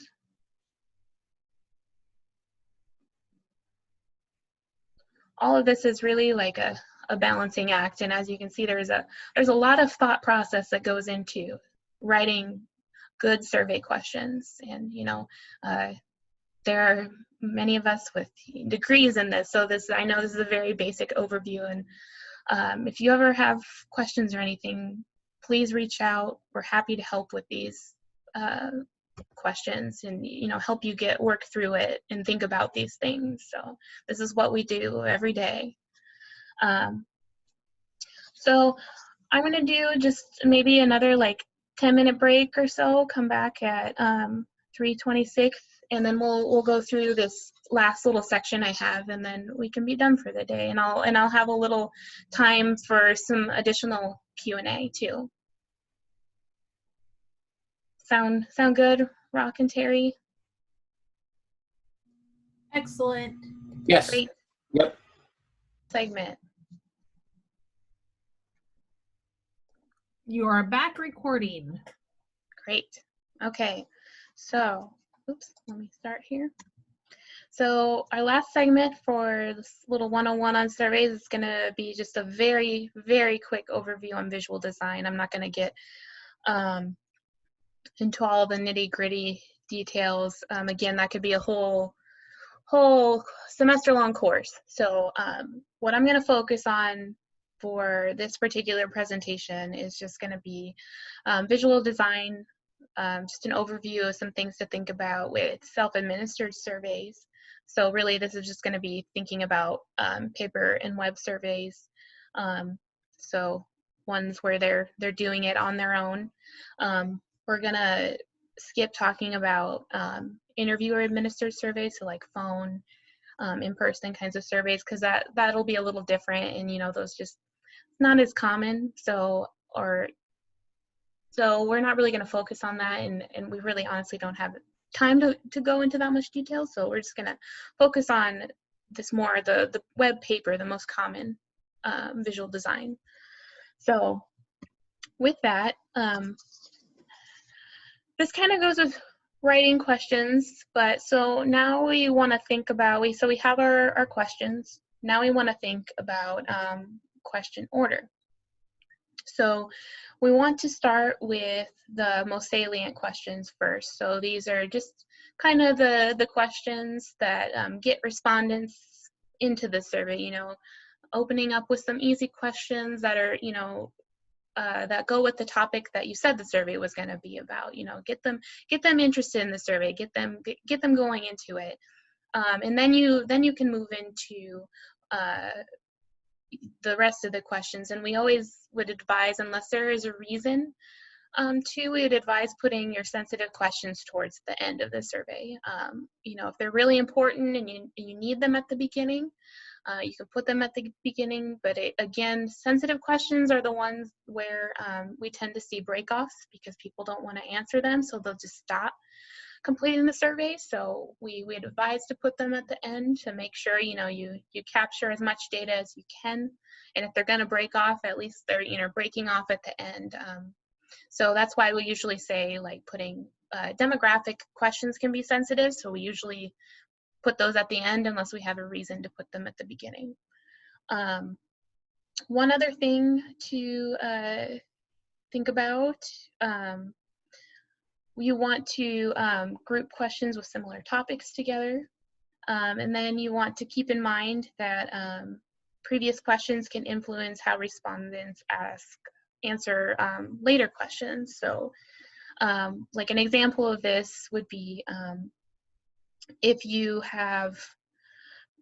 want to ask about like a program overall, and then you want to also ask about details of that program, like what did you think of this extension program overall? What did you think about this piece of the extension program? What did you think about this piece of the extension program? You'd want to ask it overall, the overall question first, and then you're going to want to ask about each particular piece. And really, the reason for doing this is that they treat surveys like a conversation. So, you know, if you ask about this piece of the extension program, this piece, when you get down to the overall question, they're not going to be thinking about those pieces they already answered, because they think, you know, I gave an answer, you don't want me to answer that again. So they're not going to think about it with their overall question. So we always want to start, you know, ask the general overall question and then ask the next ones. So that's kind of just some basic things to think about with question order.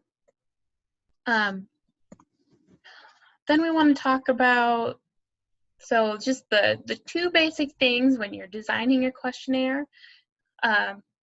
You want to be consistent and always think about it as you're helping respondents navigate the surveys. Those are like your two, this is how I summed up all of that information into those two things, because those are really what it all boils down to. And I'll just go on this next slide and kind of go into more detail about what I mean by being consistent and things like that. So here's just an example of one of the surveys that we have at Bozer.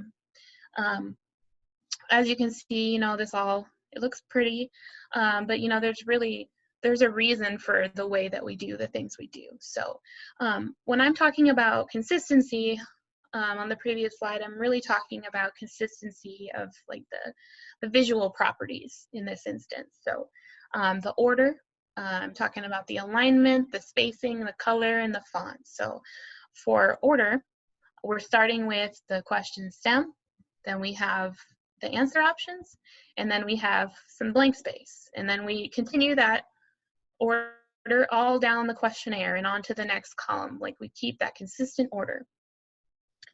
So then we have consistency with the vertical alignment.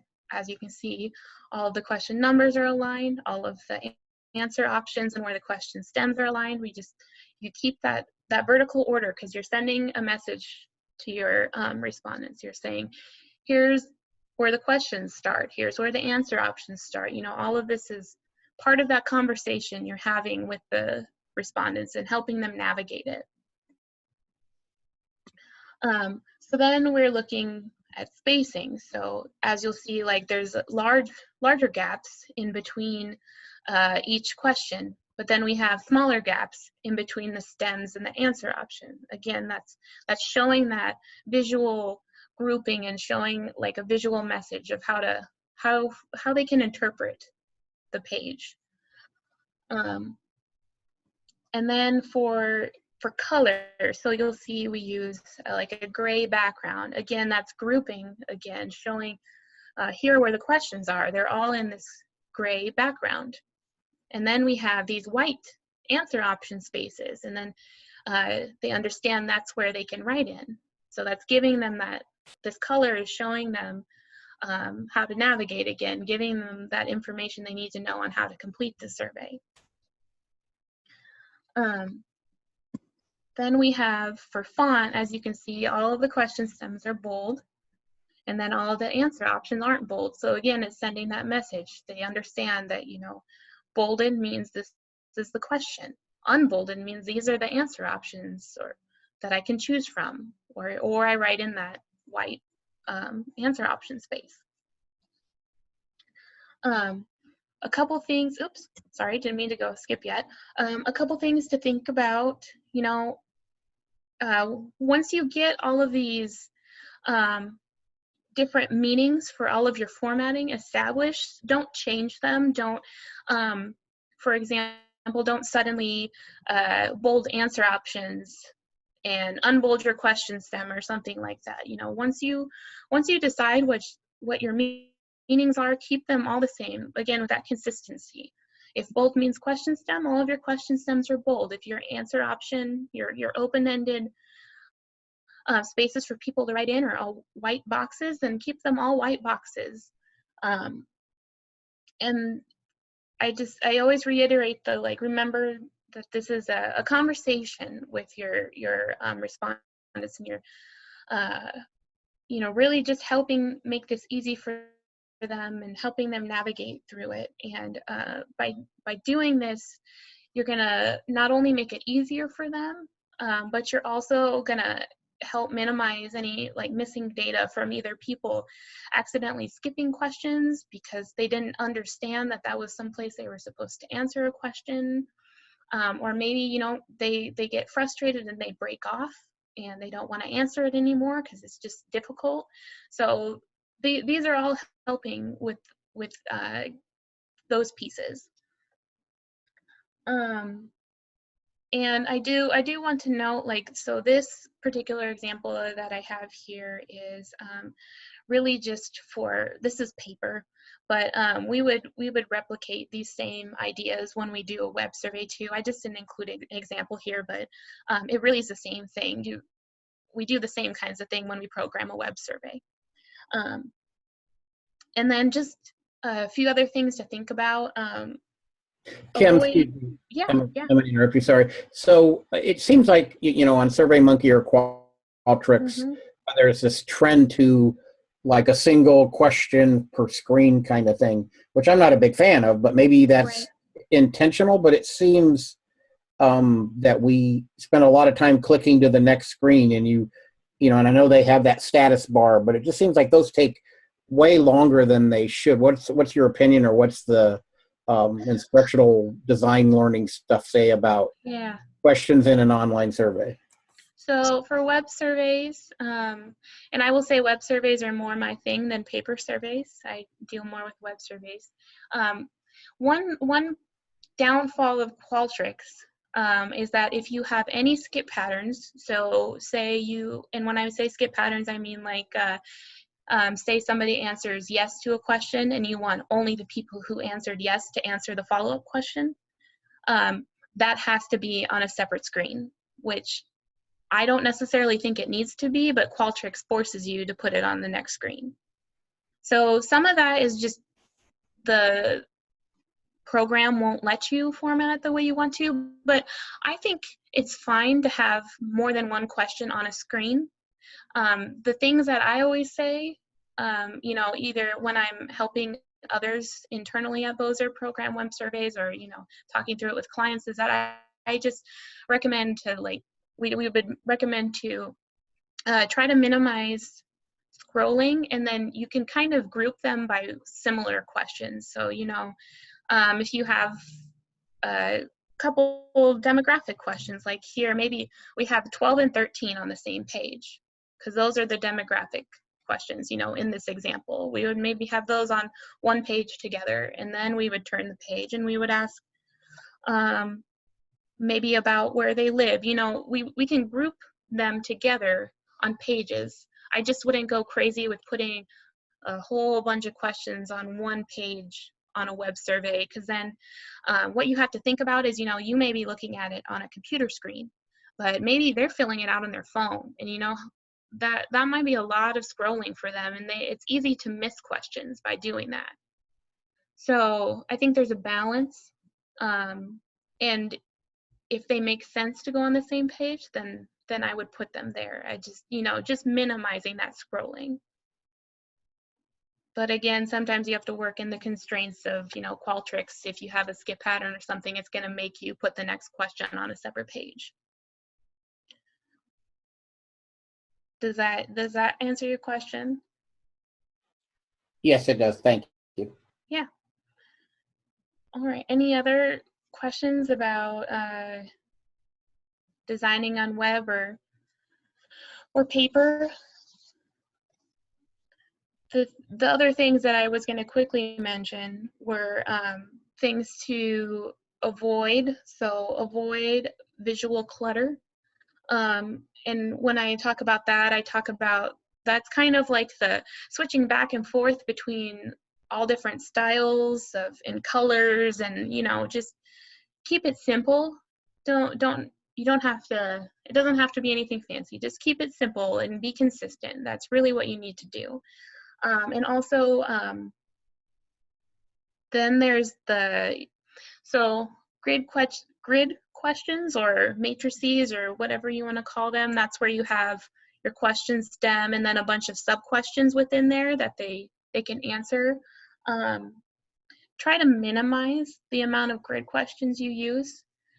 They are nice and helpful in the sense of you can ask a lot of questions in a small amount of space, you know, instead of having a bunch of single questions like we have on this example. You know, we could move them all into a grid, you know, if they all had the same answer option.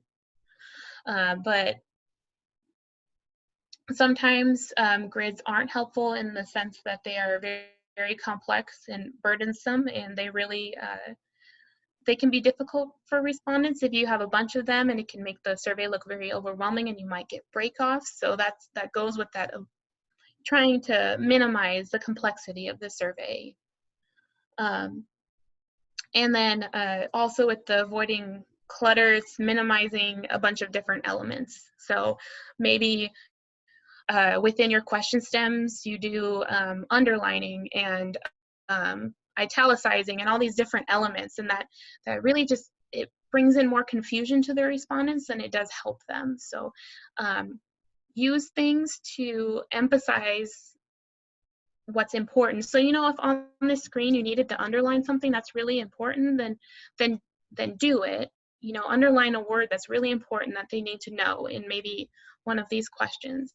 But you should minimize the amount you do that. You know, if you just start underlining everything and then start italicizing, you know, it loses meaning, and it just, again, makes it more confusing. So those are some other things to think about too.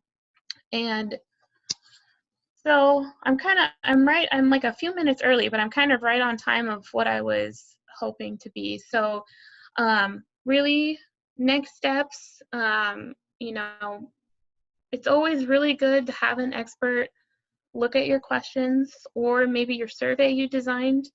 Like I said, these topics are really just pared down to what could be, you know, years worth of courses. And there's extensive literature on question wording and visual design and why you should do things the way you do. And I could spend so much time talking about it. But just know that we at BOSA are here to help you with whatever questions you have, any steps of the process with your project, anything. Just let me know, and we can help you out. And that's really all that I have.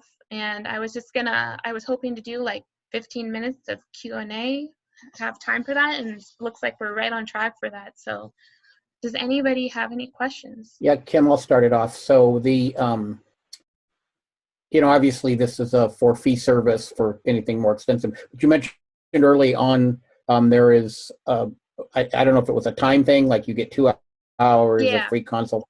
Could you just describe that a little more in detail and what somebody might be able to gain, or how long, you know, would that be enough to look at a survey and, you know, review the questions and come back with an answer or something? Or what would be a reasonable thing to assume about the quote unquote free service? Yeah, so I believe we do like 2 hours of consultation for free. I'd have to double check that number, but I'm 99% positive it's a couple hours, so 2 hours. And really what we can get done in that time depends on where you're at with your project. If you are just starting and you want to talk about the methodology, I think I can usually have a consultation meeting with a potential client or just someone who wants to know what to do for their research project within a half an hour to an hour, depending on how complex it is. So usually talking methods doesn't take a long time unless, you know, it's very complicated. If you want us to look at a survey, it depends on how long it is. You know, we can review a survey quickly in a couple hours. If it's super long, if you want us to look more thoroughly, we're going to need more time. As you know, there's a lot of things that go into thinking about developing survey questions. So if you want us to thoroughly comb through 8 pages of questions, we might need maybe 4 hours to do that. If it's just, you know, a quick look at some questions, or maybe you only have a couple pages of questions, we can do more detail. But some of that depends on what we're talking about. So yeah, I don't want to nickel and dime you, but if you're a team of 5 people involved in a project, is that equatable to 10 hours, or is it per project? Sorry, could you ask that question again? So if you're a team, you're an extension team of 5 people. I'm just, you know, pulling that number out of a hat. Yeah. And is the 2 hours per project, or is the 2 hours per individual faculty member? Oh God. Okay. I would say per project. So like talking about a particular project, we look at everything as projects. I like the other option better, Kim. Just saying. Hey, that's just how I work. And okay, so you use the 2 hours. Obviously, you've identified a need, and I'm not, you know, you can't quote over this, but and we also have a question. Greg's asked a question, but what would you anticipate for? I'm assuming it's like billable hours, much like a lawyer, or is it, you know, based on piecemeal, based on what would need to be done for a particular group? Can you kind of describe what it might end up costing somebody? And I know we have several people online that have done pretty extensive work with y'all. So even if they wanted to say it was X amount and whatever, faculty are going to want to know what they need to budget for, and if they're putting it in grants, what they need to include in the grant. Yeah, I will say to start though, like if you have a project in mind, you want to apply for a grant, we can just do an estimate, a cost estimate for free. Like we don't this doesn't have to, we're not going to charge you for it. We're just going to, you're like, I want to do these things and we'd like for you to help with it. We can give you an estimate of how much we think it would cost to do that. You can put it in for your grant application. You don't, like, it doesn't commit to working with us or anything like that. But if you want a cost estimate, we can do that. You know, it's really hard to just throw out a number of how much something costs, because it really depends on, you know, do you need IRB help? Do you just need us to program it? Do you need to look at, do we need to, you know, create survey questions for you? Do we need to help with the data analysis? Do we have to report? There's so many pieces. Well, and I would just say, you know, we had a USDA NIFA grant that we applied for, and, you know, we didn't get it, unfortunately, but you know, Bozer was really good about providing what they could provide. And, you know, we did come up with an in number, which was basically, you know, it was a one package that would pretty much do all the assessment, including IRB.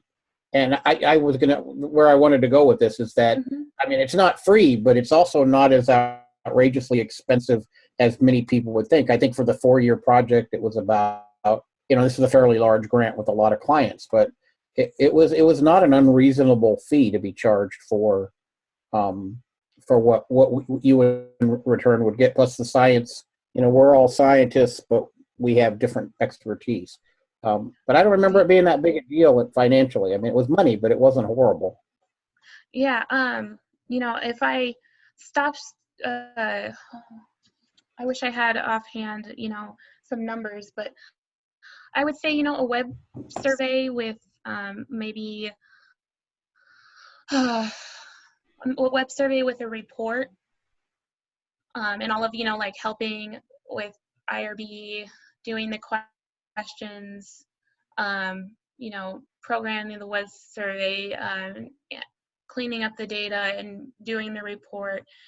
I would say that's, and don't hold me to this, you know, it all depends on everything, but I'd say between 2,000 to 3,000, you know, all of the, like, doing everything from start to finish and giving you the end product of a report. And this would be just for, you know, one web survey.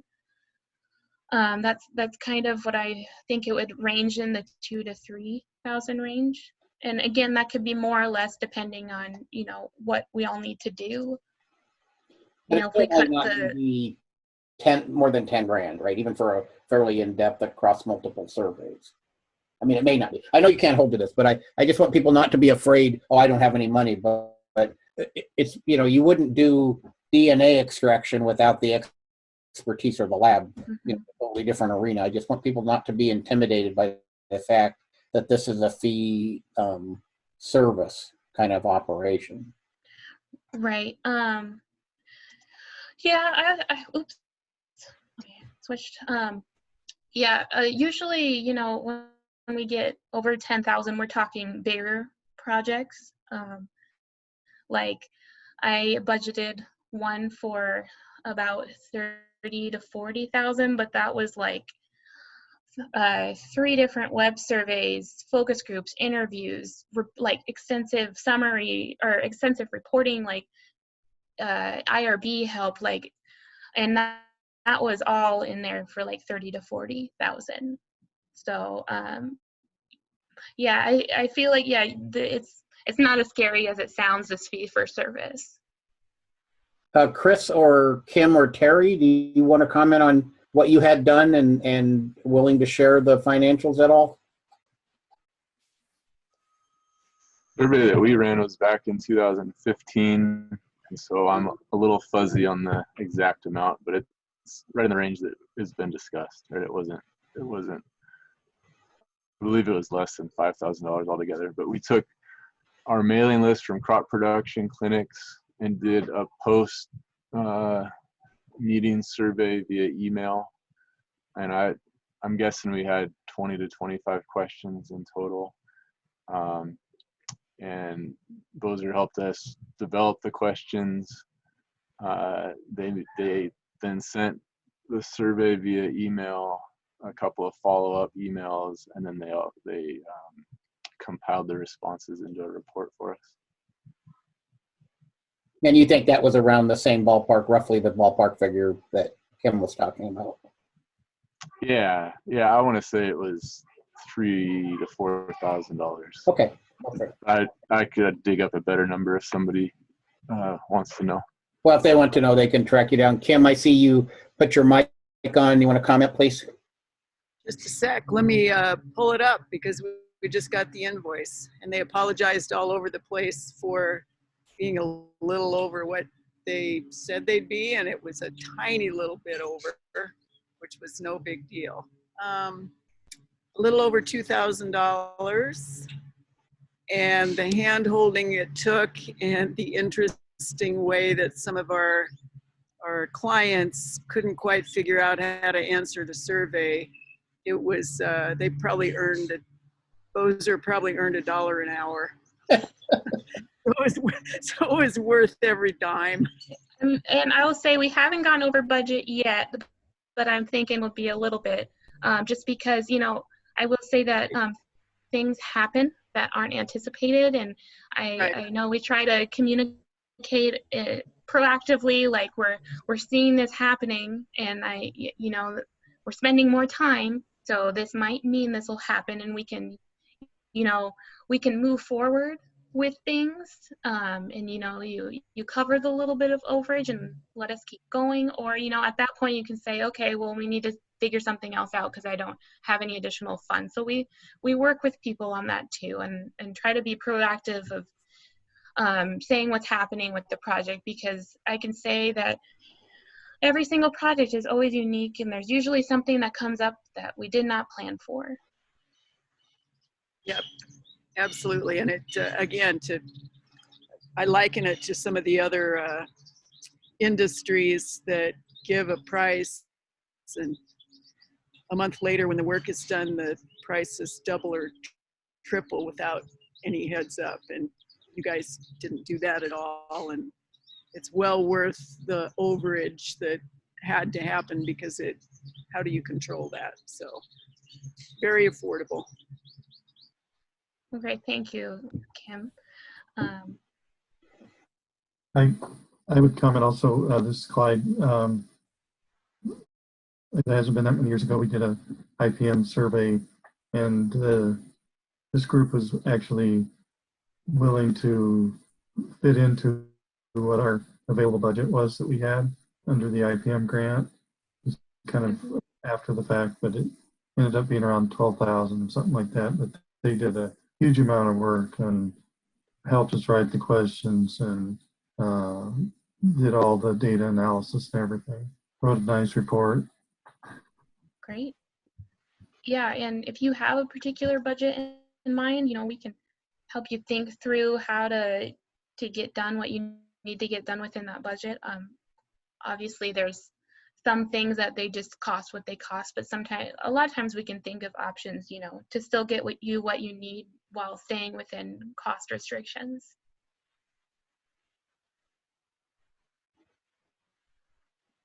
Okay, so to kind of follow up to that, let's say, you know, we've had 15 to 18 people actively engaged today, you know, at least if they stayed online. The office, Bozer's office, I mean, if you were all of a sudden to get an influx of 15 projects, do you have the capacity to handle that? You know, I think we could handle it right now.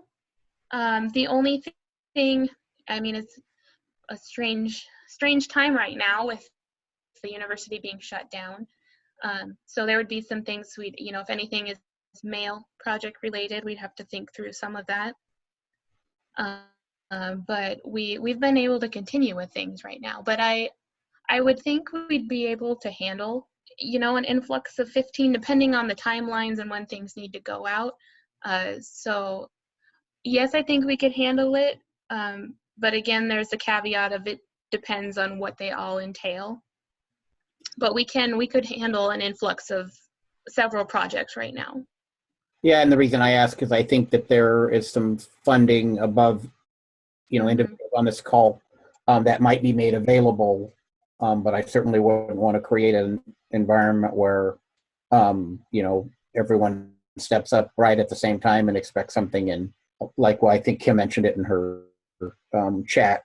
You know, it's not 15 minutes and out. You got to be programmed and deliberate in your approach, just like the process that you described today. So no, this is really good information for the extension coordinator. So I appreciate it. Yeah, no, we have with things the way they are, a lot of projects have been pushed to different timelines. So if a bunch came in right now, we would have staff available to take them on. Again, I don't know what things would, like if they would be able to even start right now, just with everything happening. But we're still working virtually, and we have the ability to send out mail. We're hoping to maybe get the ability soon to be in the office and track mail. So just know that at least right now we're good to go. So great, thank you. Yep. Other questions for Kim before we wind it down? And I'll put up my contact information here. Feel free to email me with questions, want to set up a meeting to talk or anything like that.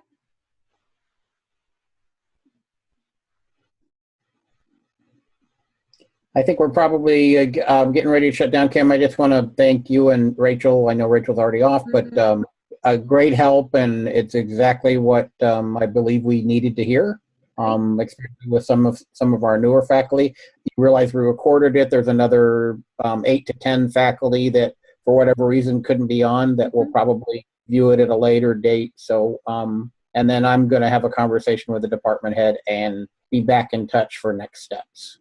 Great, that sounds perfect. Thank you so much to everyone for being here and listening, and for even giving us the opportunity to present to all of you, because this is great. Good. All right, so I'm going to say we're ready to sign off.